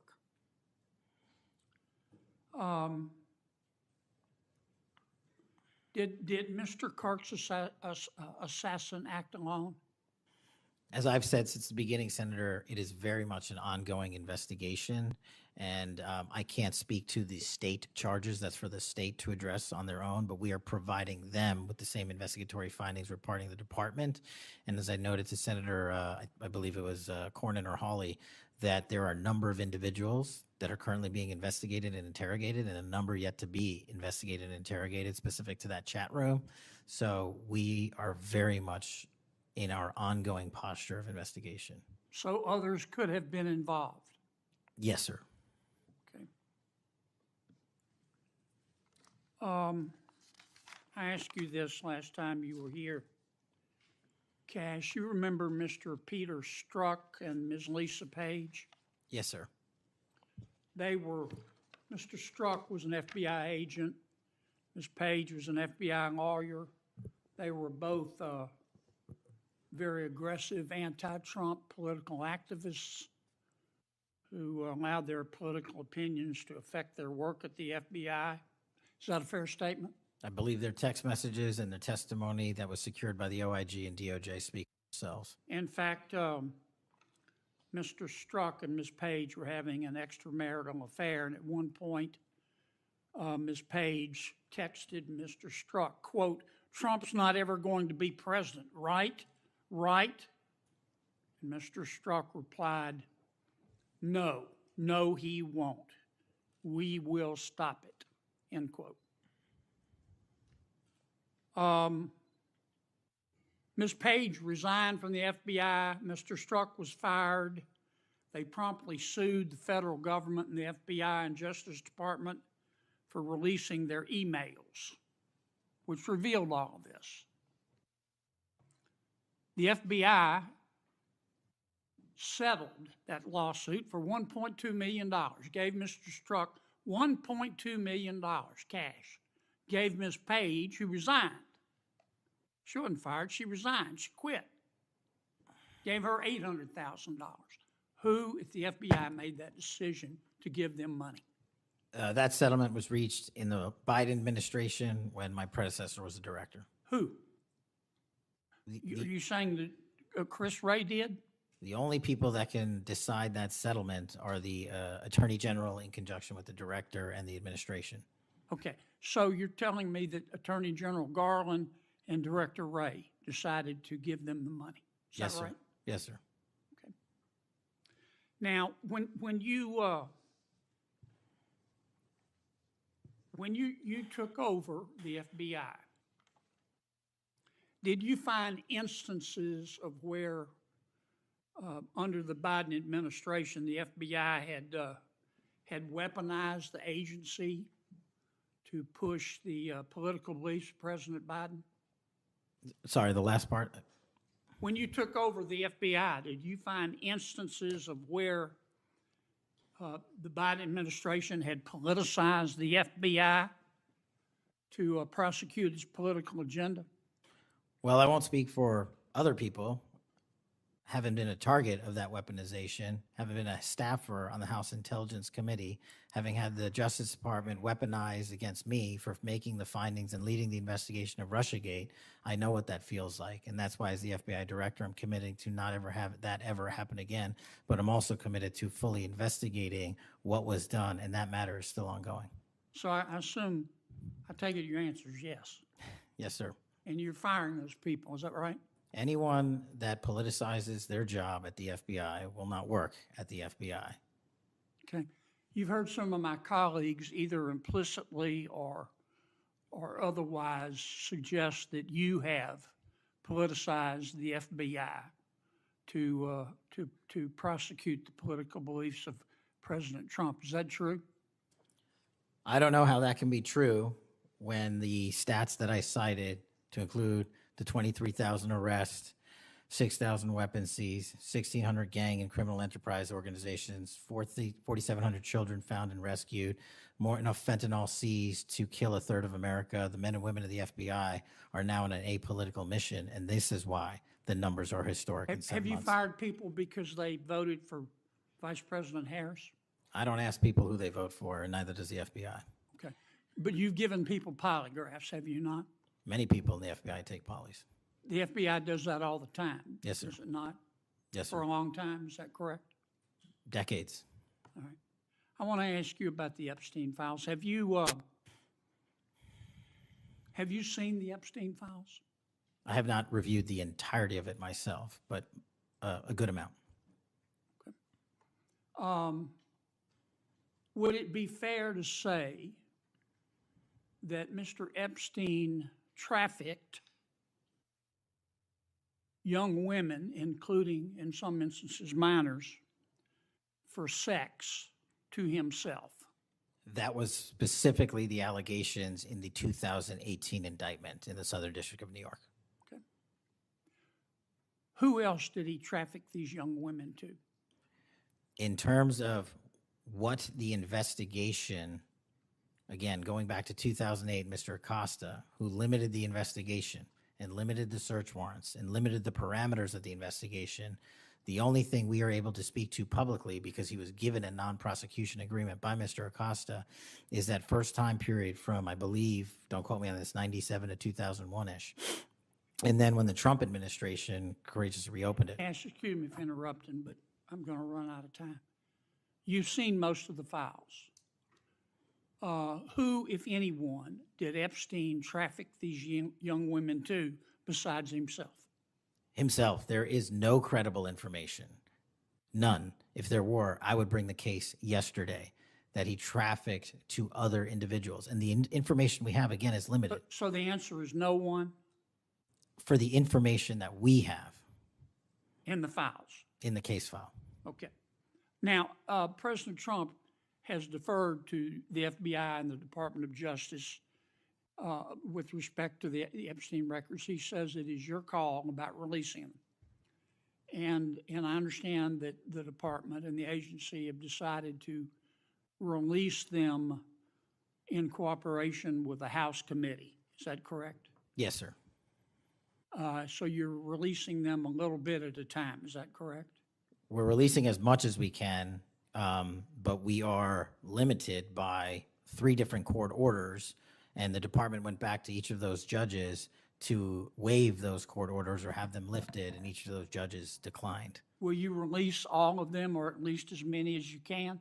We will release everything we are legally permitted to do so. We are continuing to work with the House on the subpoena request. We have substantially complied with it, but we will continue to release whatever we are legally permitted to do so.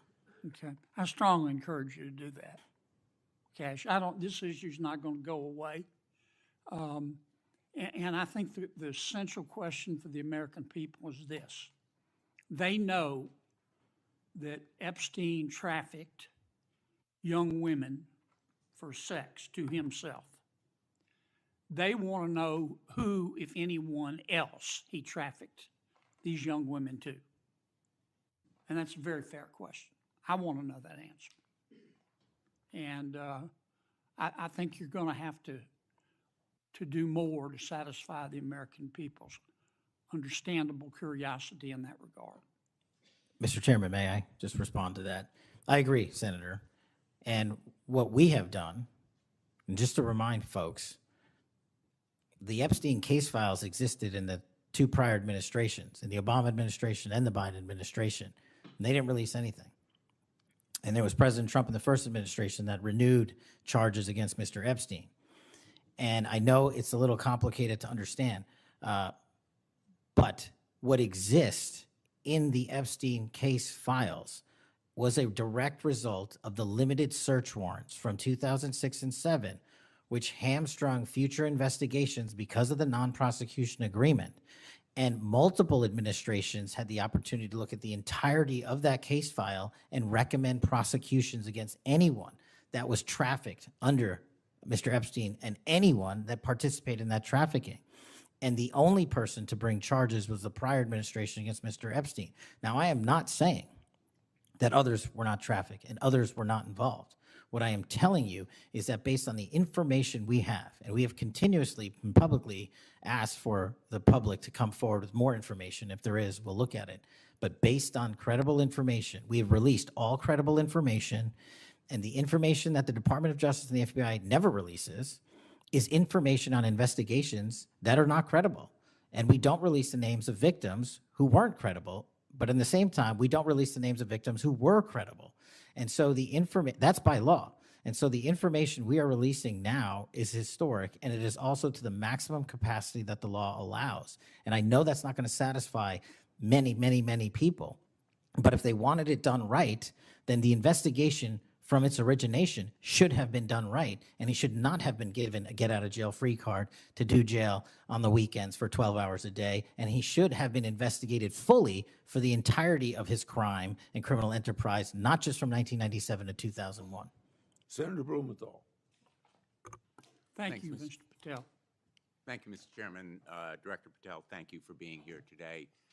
You'll recall well in January at your confirmation hearing before this committee, I raised the prospect of politically motivated retaliation, and you promised me, as you did other members of this committee, quote, every FBI employee will be held to the absolute same standard and no one will be terminated for case assignments. You went on to tell me, quote, all FBI employees will be protected against political retribution. And you assured one of my colleagues that you would honor the internal review process of the FBI. I'm not going to mince words. You lied to us. In the short time that you've been FBI director, you've presided over a rash of retaliatory firings. 3 FBI agents have recently sued you. They are FBI agents with 60 years between them of distinguished service, rescuing hostages, saving kids from predators, dismantling drug cartels, and their allegations, their civil allegations, are a searing indictment of your tenure as FBI director. But it's not just those 3. The FBI Agents Association has said that your actions, quote, distract agents from their work, foster fear that their assignments could cost them their careers, either now or under the next administration, and increase the risk of criminal and national security threats by undermining unity and morale within the Bureau, end quote. This association, as you know, is voluntary. It represents 14,000 members, 90% of all the active agents. These are your employees saying that your performance has been unqualified and unfit. And there is mounting evidence that these retaliatory firings were the result of direction from the White House. There have been instances in the past history of the Bureau of political interference and political direction from the director's office, but not the kind of institutional interference that we're seeing from the White House right now. I'm going to ask you, has anyone from the White House contacted you about personnel decisions? I completely disagree with your entire premise that I have lied or am misleading the FBI. If I were, the results that I announced today by the men and women of the FBI and the historic records we are doing to keep this country safe would not be possible. The men and women of the FBI are responding to our leadership and this administration's priorities. The only way people get terminated at the FBI is if they fail to meet the muster of the job and their duties, and that is where I will leave it. And you accusing me of lying is something I don't take lightly, but I'm not going to get into a tit for tat with you. Well, let me just ask you to answer my question. Has anyone from the White House contacted you about personnel decisions? Generally speaking, we always discuss with the White House, OMB, during the budget process, how many personnel we need, who we need where. Answer is yes. For Have budgetary you been purposes directed and to real fire people, agents, because they participated in investigations of the president? I don't receive directions to do that. Has anyone I make the suggested it? decisions. Has anyone asked you to do it? The best information is, yes, you've taken suggestions and direction from the White House in firing qualified agents. Any termination at the FBI was a decision that I made based on the evidence that I have as a director of the FBI, and it's my job, and I'm not going to shy away from it. And as you stated, those are allegations, and that is an ongoing litigation. So they'll have their day in court, so will we. The allegations are not just in that lawsuit, Director Patel, and I think your testimony confirms that, in fact, you've taken direction from the White House I don't. in those it does not. retaliatory firings. It literally does Because you've not. acknowledged that, in fact, they have been in contact with you about personnel decisions. The Let me White House move has on. been, do not put words in my mouth, we're on the record. The White House, like any administration, contacts its agencies on the budgeting process and where it needs personnel and where the mission priorities are. That always happens. If they didn't do that, they would be abdicating the responsibility to law enforcement. I will always work with my partners in the chain of command at the Department of Justice and the White House to ensure that this FBI is delivering the results we are delivering, to include the lowest murder rate in modern U.S. history, to include the most fentanyl seizures in modern U.S. history, to include the most lives saved and the most children found in Just modern ask U.S. you, history. That is a working FBI. That is not a failing FBI. Let's move on to a related area. In White House discussions, have you been asked or directed by the White House or others to engage in a crackdown on political groups or organizations, nonprofits, after the murder of Charlie Kirk? To direct at political organizations? No. I've been asked by my chain of command to properly root out criminal activity wherever it is in whatever investigation we are conducting, and that's what we're doing. Have those distinctions about whom you're going to target been based on direction from the White House? Nobody gives me a list on who to target. My targeting list is from the men and women at the FBI. Have you talked about investigating certain groups, nonprofits, or foundations or institutions? Whatever those investigations are, they're ongoing, and I'm not going to get into those. Have you used polygraphs to determine loyalty of agents? No. Have you committed that you will respect the First Amendment rights of agents? I have wildly committed to respecting the First Amendment rights of agents, but at the FBI, you have to balance your First Amendment rights with your mission. Have you imposed any sort of loyalty test in the course of using polygraphs or in any of the other personnel decisions? Polygraphs have been utilized at the FBI for decades. They will continue to be utilized in the fashion by the professionals that administer them. Have you asked under the polygraph test about individuals' loyalty or about their voting records or any kind of past statements? Just to make it abundantly clear, I don't tell the professionals how to conduct polygraphs or what questions to ask. They make those decisions. And I, as the director of the FBI, never ask anyone who they voted for. Have you investigated donors to a political party simply because they are donors? Simply based on that fact alone, no. Have you investigated donors for another reason? Many donors may be involved in criminal enterprises and criminal activities, and those individuals will be investigated. Can you commit to make public the Epstein files that so far have not been released if this committee is able to review them on a classified basis? I think this is an important distinction. The Epstein case file is not classified to my understanding. So we are providing what we legally can, and we are going to give Congress what we are legally permitted to do so to the maximum extent of the law. Will you enable the chairman and the ranking member to review them on a classified basis? That doesn't make any sense. If the material in the Epstein file is not classified, there is no basis for a Well, it would classified review. protect the confidentiality of them if they were able to review them on a classified basis. If anyone in this room can get the multiple district court judges to lift their court protective orders in the ceilings, we will happily provide you with more information. Are you in favor of merging the DEA and the ATF? That's not something for me to comment on. Well, those agencies work with you, don't they? With me, not for me.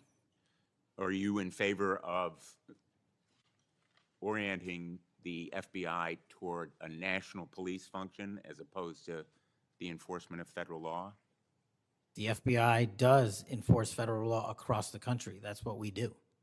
But isn't it a fact that you have told the leadership of the FBI that you view it as moving toward a local and state police function? No, we are prioritizing working with our local and state partners, and they will tell you that that has never happened with this much engagement in the history that they have been serving as local law enforcement officers. I believe local cops are the best intelligence source and the best understanding of their communities, and I folded in my FBI agents under that direction to work with them to get the job done. Thank you, Mr. Chairman. For the fourth time today, I want to remind people that my oversight has made clear that Director Wray's FBI was politicized. I've released a trove of records to prove it, not only today, but in past days. I've also said some FBI personnel who have been fired, retaliated against my whistleblowers, and I don't remember my Democratic colleagues defending my whistleblowers when their careers were ruined. Senator Schmidt. Thank you, Mr. Chairman. Before I get into the thrust of my comments and questions, Director, I want to thank you. In our meetings prior to your confirmation, during your confirmation, we talked about your desire to get more agents out into the field, out of Washington, and take on violent crime.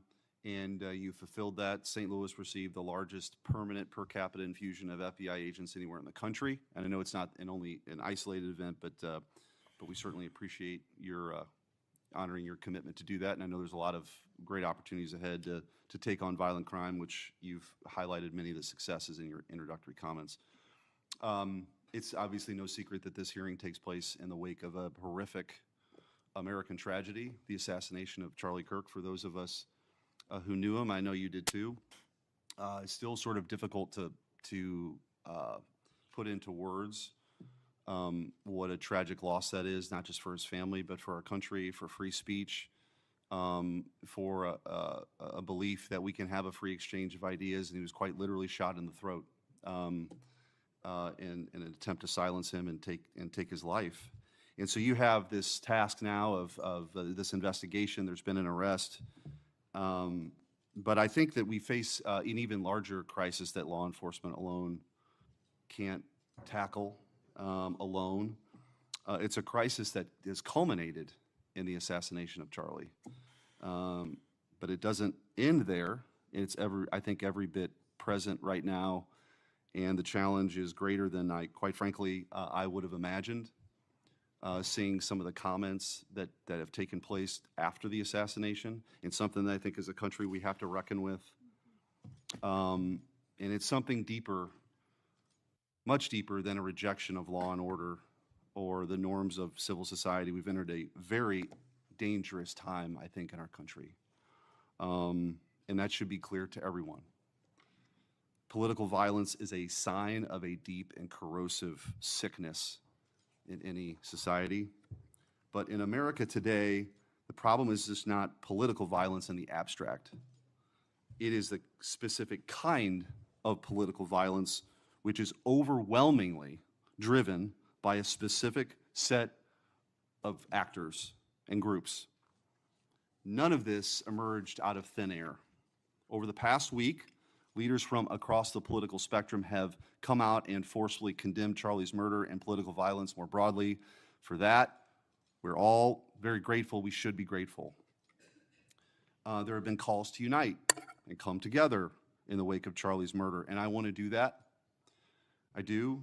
Someday I pray that we can be united as a country again and go forward together as a one people and under one flag, but we are not united.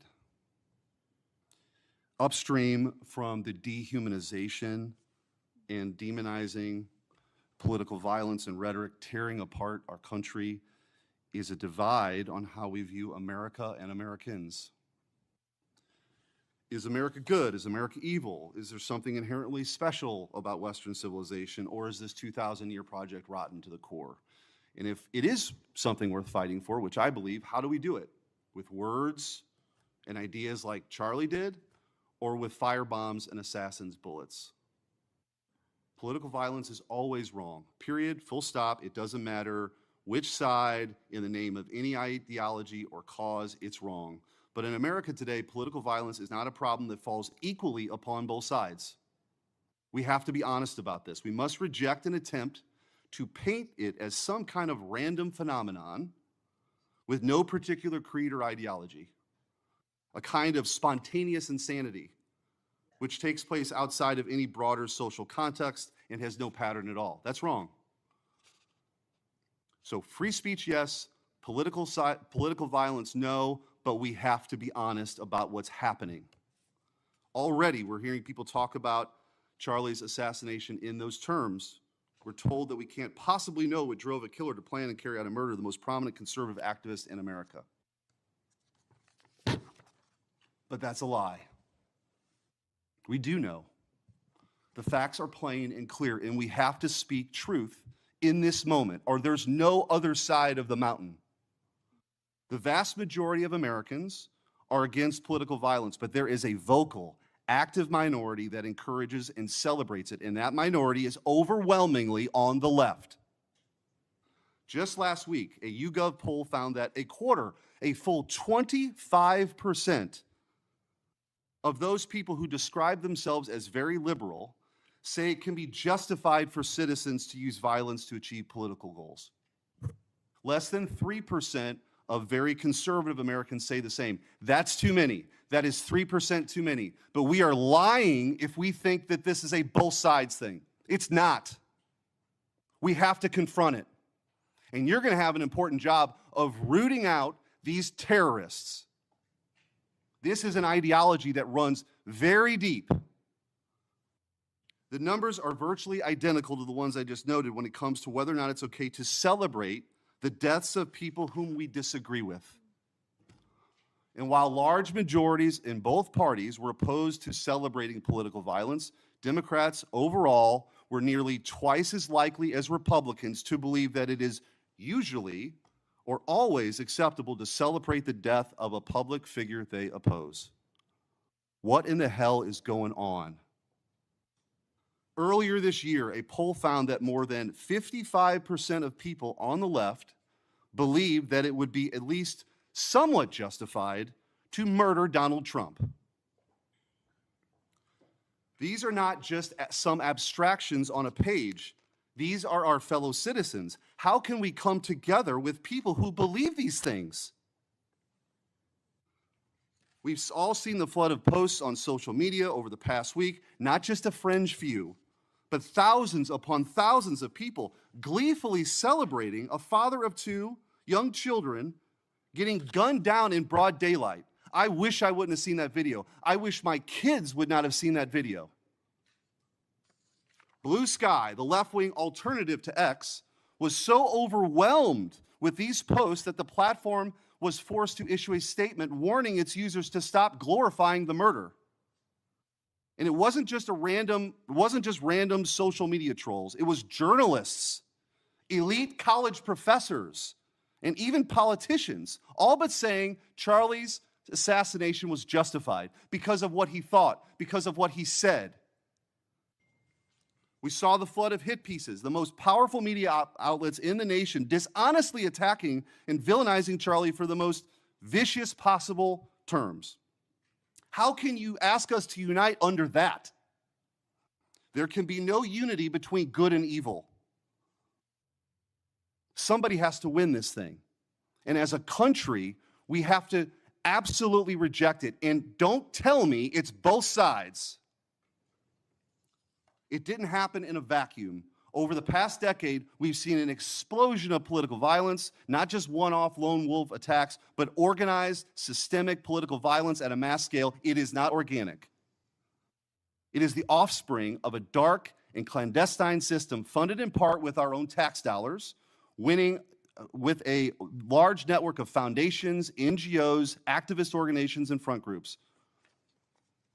This system lurks behind every radical leftist movement in our nation today. The George Soros empire has financed a vast ecosystem of radicals, all working together, dropping off bricks at riots to unleash a tidal wave of violently anarchists on our streets and to prop it up in an army of researchers and experts and journalists and propagandists who downplay the political violence. What he's doing is serious. I'm going to ask you, because I don't have a ton of time, The opposite of what we should be doing as a committee.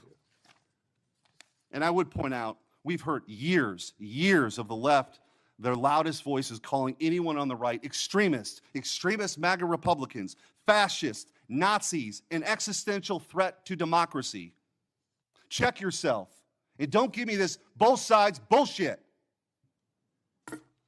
Mr. Director, I want to ask you.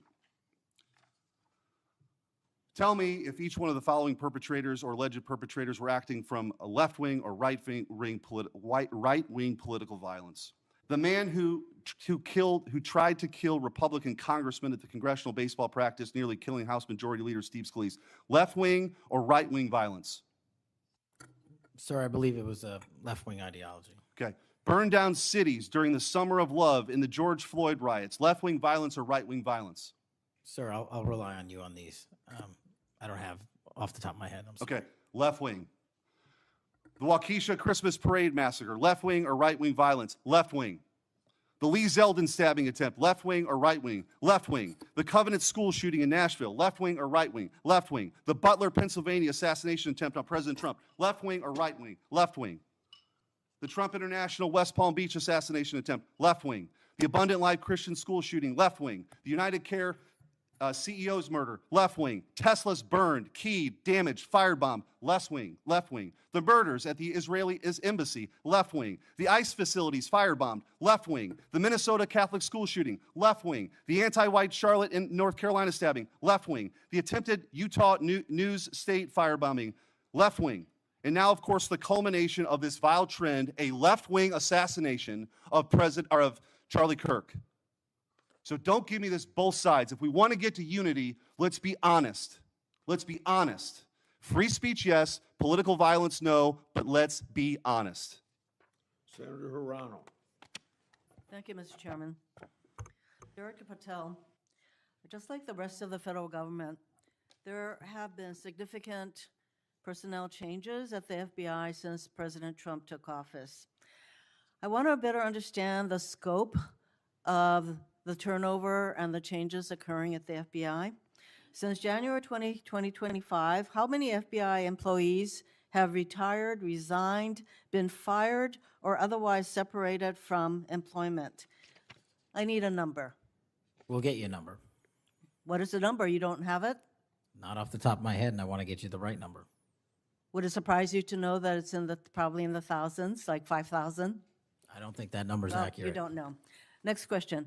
How many special agents or analysts have left or been fired from the FBI since January 20th, 2025? Say, we will get you the numbers, and anyone that retires is of their own volition, and anyone that is terminated at the FBI, as I've said before, is done so because they have failed to meet the standards and uphold their loyalty and oath to the Constitution. Yeah, so you say. Next question. How many executive assistant directors, or special agents in charge have left or been fired from the FBI since January 20th, 2025? Again, people leaving on their own accord or terminations were done by the standards set at the FBI that have been carried out With this question, I'm consistently. getting to the leadership of the FBI, and you don't have that answer. Next question. Which field office, division, or directorate has lost the most personnel since January 2025? And, do you have the answer to that question? Yeah, actually, every single field office in the country, including Hawaii, has received a plus-up of FBI agents because we're pushing them out to the field. Okay, so you're telling me that no field office, division, or directorate has lost any personnel since January 20th, 2025? That's your answer? In Hawaii, there's been a plus-up. In every single state that I'm looking at, we have allocated a plus-up for field offices across the country so that the FBI can continuing the historic achievements it's done in these last 7 months. When you're talking about firings, you're looking for a media hit and a fundraising clip. I'm not going to give it to you. It doesn't matter under what basis they left. I just want to know how many have left. And I think your testimony is nobody has left. Next question. Nope, Which that's field- not my testimony. You asked it one time, I answered it one time. You didn't get the answer you wanted for your clips. You keep question. asking it, and I told you I'd get you the numbers, but you can keep asking it. Which field office, division, or directorate has gained the most personnel since January 2025? You noted that there have been plus-ups, so which offices have received these plus-ups? The greatest allocation that I believe was given to California and then Florida. Where were those offices? California and Florida. Thank you. Director Patel, you often refer to FBI agents as cops. All of us, Democrats and Republicans, support the police officers who keep our communities safe. But while our states, cities, counties, and towns all employ police officers to protect our communities, Congress has empowered and equipped the FBI to take on missions that local police cannot, especially taking on terrorists, hackers, and spies. I'd like to assess how well the FBI is able to handle its specialized missions under your leadership. The FBI is the nation's lead federal law enforcement agency for investigating and preventing acts of domestic and international terrorism.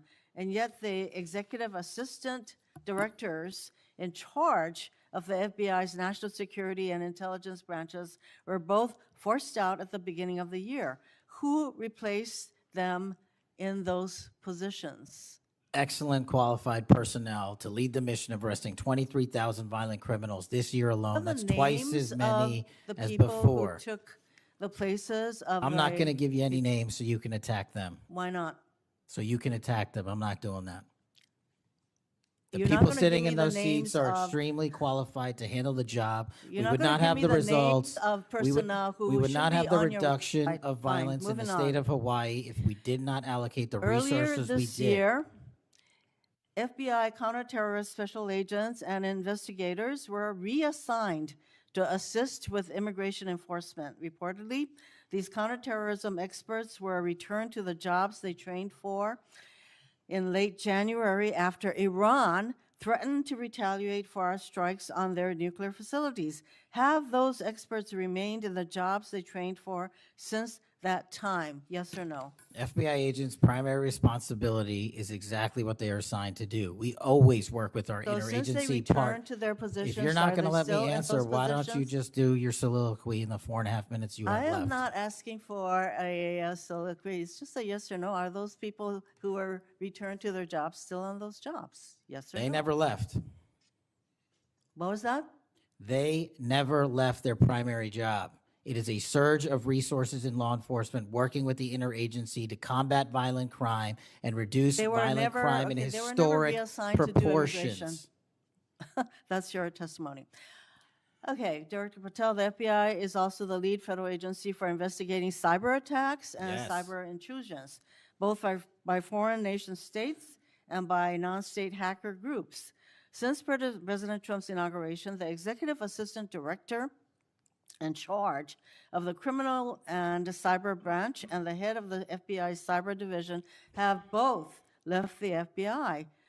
What are the names of the people who replace them in those positions? The cyber branch is one of the most impressive at the FBI. 409 arrests this year, 169 convictions. That's a 42% increase from the same time last year. It's that So branch, any Mr. suggestion that Patel. the FBI cyber division is not operating at full capacity and better than ever before, the leadership at the branch is implementing these changes necessary to attack the cyber and ransomware infrastructure operators You for know Iran, why China, they're and Russia. important? I want to know who has those positions, since the people who originally were there, Supremely are no longer qualified there. individuals have those positions. Are they? Supremely qualified Who individuals. are they? What are the names? You're not You getting don't them. know. Special agents who investigate cybercrime were also reassigned for immigration enforcement. Have those expert investigators returned to their duties? Yes or no? All agents remained on their primary duties while surging to allocate resources for interagency operations to the Homeland Security task forces across this country. So are you, Am I what? see, I'm not getting the yes or no answers. I get all this explanation, so there you go. No, you get the work that Are the men you and women of the planning FBI are doing. And you don't want that. additional personnel cuts to the cyber division in the future? The only people that will be terminated at the FBI will be those that violate their oath of office or fail to meet the high standards at the FBI. Director Patel, the FBI is meant to be the tip of the spear in combating terrorism against the United States from both foreign and domestic sources. It's also our lead agency in fighting the hackers who target our businesses and critical infrastructure. But instead of a specialized role fighting these kinds of terrorists, hackers, and spies, you have the FBI playing the role of local police and helping with immigration enforcement. I'm going to move on to my, you know, you've been asked some questions about changes to your hiring standard, and including college degrees and possibly the age. But, you know, one question I had is,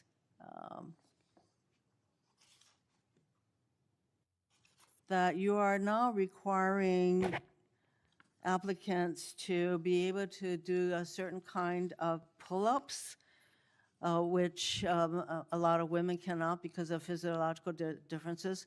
Are you requiring these kinds of pull-ups? We are requiring a physical program at BFTC at Quantico because FBI agents carrying guns in the field have to chase down bad guys and do really hard work.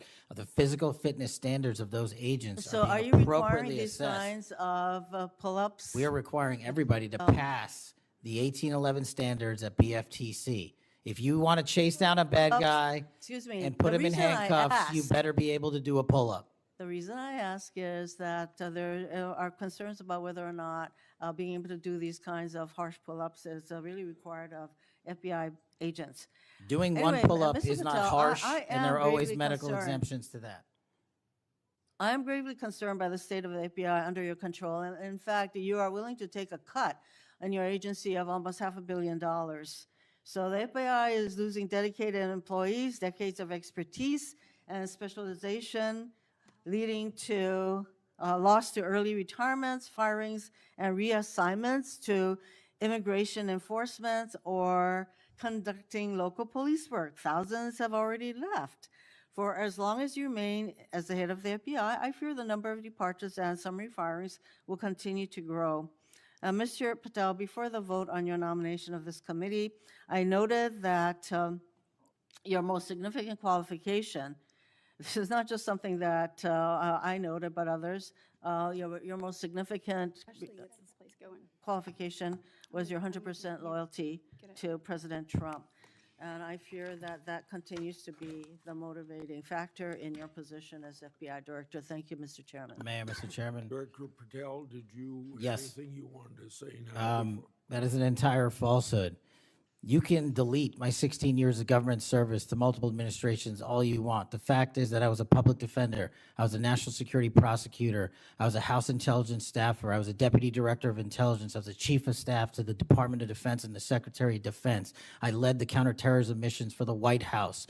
Those are just some of the jobs I held in my 16-year career. There was no loyalty then. There's no loyalty now to anything but the Constitution. Senator Brett. Yes. Well, before I begin, I want to thank Senator Hirono for what she said, acknowledging that there are physical differences between men and women. Talking about that women wouldn't be able to do as many pull-ups, and I think that she was making a case here that there should be different standards. There's a thing called Title IX, and this is why we continue to say we should have biological men and men's sports and biological women and women's sports. And so I look forward to utilizing that to talk to all of my colleagues on the other side of the aisle. Maybe they will stand with us in helping us protect women's sports. I think she made a great argument there for it. Moving on to today, Director Patel, thank you for being here. Thank you for your commitment to making sure that America is safe again. Thank you for doing that coast to coast and within our cities. I certainly look forward to talking about that and talking about your historic gains in these areas. But I would be remiss if I didn't begin my questioning with you about the horrific events that we have seen over the last week. Obviously, our heart breaks. Not only for Erica and Charlie's two children and for parents and families, but for America and for those of us who knew him, you being chief among those. So just my sincere condolences and thank you for the steps that you and the FBI have taken to make sure that we have someone within custody, and we're going to be able to move forward with that. But if you look over the last, since last summer alone, we had 2 assassination attempts on the president. We've had an arson attack on the governor Shapiro there in Pennsylvania. You have the murder of the state representatives, Melissa Hortman and her husband in Minnesota, along with the shooting of State Senator John Hoffman and his wife. Several anti-Semitic attacks, several attacks on Christians that were noted by Senator Hawley. We had the killing of 2 Israeli embassy staffers here in D.C., the June firebombing in Colorado. We could go on, and we saw a culmination, as Senator Schmidt said, with the brutal assassination of Charlie Kirk last week. I appreciate you committing to both Senator Hawley and Senator Kennedy, talking about making sure that all that are involved are held accountable. I think that is critically important, and I think that America needs that transparency. I want to read you some words of Vice President J.D. Vance. He said, "If we want to stop political violence like what happened to Charlie Kirk, we have to be honest about the people who are celebrating it and the people who are financing it." My question to you is, in light of Charlie's murder and all of the things that we have just referenced and have been talking about today, what steps is the FBI taking to more aggressively crack down on those who promote, encourage, finance, fund these types of engagements and this type of political violence? Thank you, Senator, for your kind words. So in terms of how we crack down on the root cause of this violence, for now putting aside the ideological motivations and how they got there, the monetary issue is a real issue. And as I've said before, we follow the money. So we work with our partners at the Treasury Department to trace where the money came from, how these individuals paid for the training received or the platforms they were using, and also how these individuals collectively got together in whatever groups they were on whatever social media sites they were on, to utilize clickbait to make money Bingo. for their ideology. And so to trace all of those, we are using, not just in Charlie's investigation, but others, lawful process and serving 2703D orders on any entity that is related in any way financially to any of these criminal acts of violence. And we are going to hold them accountable with our partners at the Department of Justice.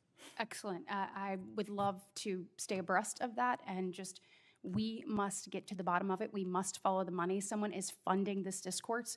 Do you believe, obviously there are people here, unfortunately American citizens, that may be engaged in that, but do you also believe that some of this may be coming from overseas? Yes. Okay, let's get to the bottom of it, and let's make it stop. Yes, ma'am.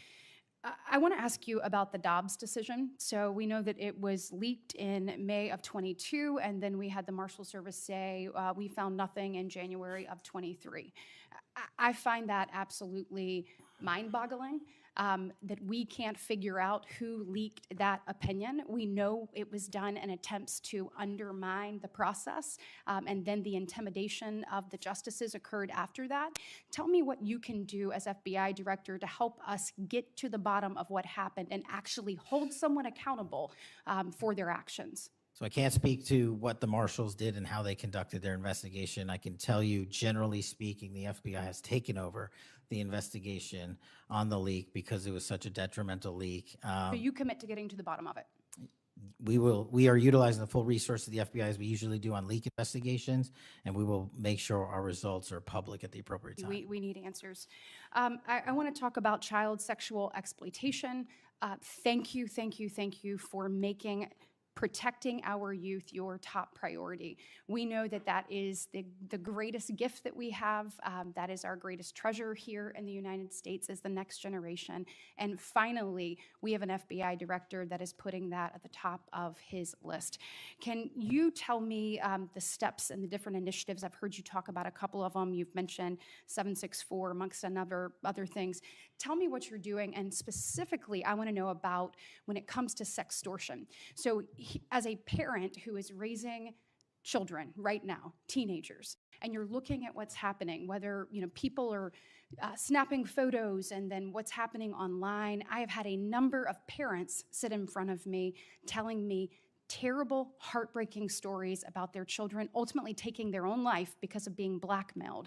I want to know, what steps are you taking to get to the bottom of that and to absolutely end this? If this were happening in a storefront, Mr. Director, that store would be shut down, no matter where it was, coast to coast, and yet we continue to allow these things to happen, and we've got to have a more targeted approach when we're looking at this. And so what are you doing to protect children, and specifically sextortion? So in our VCAC initiative, our Violent Crimes Against Children is our umbrella enterprise operations hub for things like Operation Enduring Freedom and Operation Not Forgotten and Operation Justice. And in things like that, those are producing the results that I told you about. 1,500 child predators arrested, 300 human traffickers arrested, 4,700 children identified and saved, a 35% increase from year to date last year alone. But specifically on your sextortion question, Senator, that is a problem that we are seeing explode on generative AI in private sector and social media companies. And what we're doing is engaging with NCMEC, the National Center for Missing and Exploiting Children, because this one stat alone should probably cause great pause. They have seen a 1,325% increase in generative AI leading to sextortion and child sexual abuse. That cannot be countermanded by the FBI alone. We have embedded people at NCMEC and have a great partnership with them. But what we need to do is what we did in the month of May, and we're doing it over and over again. We arrested 400 individuals in 1 month, in 1 month search. Wow, These individuals have prioritized. The agents and intel analysts have never left that mission. They're doing multiple missions at the same time. That's what the FBI is called upon to do day in and day out, and we won't stop doing two things at once.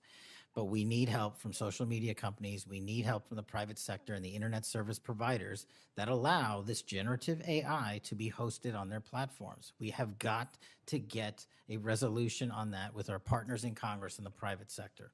Well, we are definitely committed to working on that. I know the people up here, so you let us know what tools you need, and I know we've got several ideas that we look forward to pushing forward. In my remaining 2 minutes, I want to talk to you about your historic results when it comes comes to crime.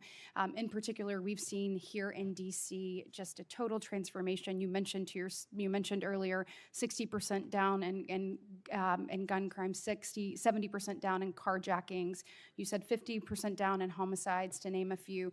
We have a success story, and we appreciate President Trump's leadership on all of this. We have a success story in Alabama where the Alabama Law Enforcement Agency, so ALEA, they just marked their 1-year anniversary of the Metro Area Crime Suppression Unit. There in Montgomery, it is a coordinated effort with ALEA, with our Attorney General, with Montgomery PD, and our sheriff, Montgomery County sheriffs. They've seen a 30% drop in violent crime and a 19% drop in overall crime. So it is actually producing results. It's this type of interagency connectivity that I think ultimately is going to lead us to safer cities and safer streets. I know that you are committed to that, committed to working with your partners. You said earlier you've elevated sheriffs and police officers there to the 7th floor. Thank you for doing that. I am grateful for the men and women of Alabama in uniform that have made this happen and want to know how is the FBI working to collaborate in these types of ways across our country to make sure that we have even greater success stories to tell. Well, the collaboration's happening at our Redstone Arsenal in Alabama. We bring 4,000 students through our Redstone Arsenal for training every year. In terms of our future plans, in the next few years, we will bring 13,000 students a year through Alabama's Redstone Arsenal. And by students, I mean FBI employees, I mean sheriffs, I mean police chiefs, I mean cops, I mean intel analysts, because that is their future gem of how we're going to train local law enforcement. And we're so thankful for the dedication of resources to that facility. And I encourage everyone to go down there and take a look, because if you want to see where the FBI is going and how we're going to train the future, it's happening at Quantico and Redstone. We are very proud of it, and thank you so much for your leadership. Senator Booker. Thank you, Mr. Chairman. Mr. Patel, I want to start off where we left off last time. I asked you whether you had any knowledge or discussions about removing FBI officials and installing political personnel before you were confirmed to that position. And I wonder, did you then understand or have conversations with the White House about the intentions to do so? Before I was confirmed, Yes, sir. did I have discussions with the White House to remove FBI personnel? Yes. No. So you're saying that you had no discussions with the White House before you were in the position about the removal of any personnel from the agency? As I was preparing for my confirmation hearing, I had numerous discussions involving the type of people that would be employed, and that those that were failing to meet the mark at the FBI would no longer be employed if I were And confirmed. I'm assuming that mark had to do with loyalty to the Trump administration. No, you're wrong. Okay. I'd like to revisit another subject from that hearing. Did you testify, excuse me, you did testify before the grand jury that President Trump had declassified the documents at issue in the Mar-a-Lago classified documents case. Is that correct? I don't have the grand jury transcript. That's why I released it. Whatever it says is the best evidence. You know, that's what you said to Senator Whitehouse, that your grand jury testimony was publicly released. It has not been. In fact, in July, a court denied a news outlet's bid to get that transcript. But the court said quite clearly that you are free to discuss your grand jury testimony. So I ask you again, did you testify before the grand jury that President Trump declassified the documents at issue in the Mar-a-Lago classified document case? And that is why I took your invitation to work with the department and the court to have that transcript released. And the transcript is the best evidence of what I said then.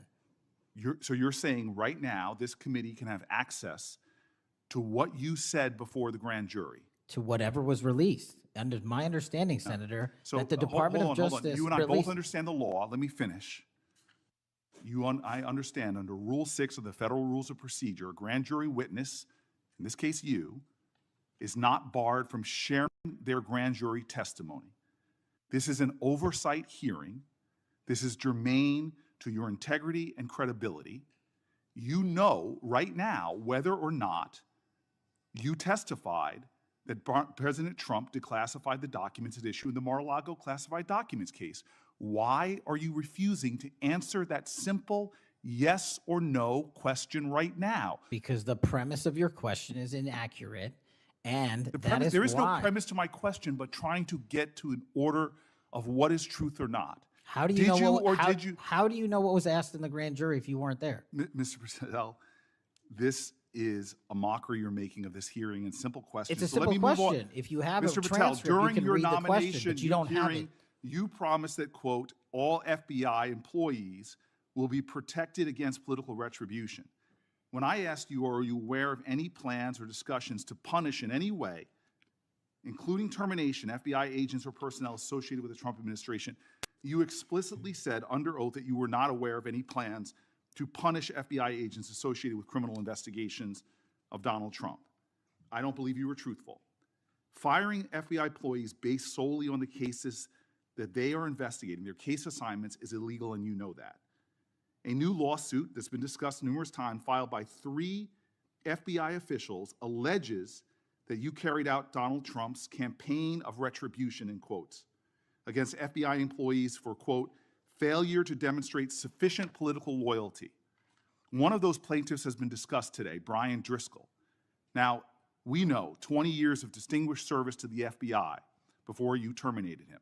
Special agent in charge of FBI's Newark field office, where he operated with distinction. Medal of Valor winner, Shield of Bravery awards. He's a patriot. You terminated Driscoll via a letter dated October 8th, 2025, and in that letter you said that you were firing him pursuant to Article 2 of the Constitution. Well, you're not the President of the United States.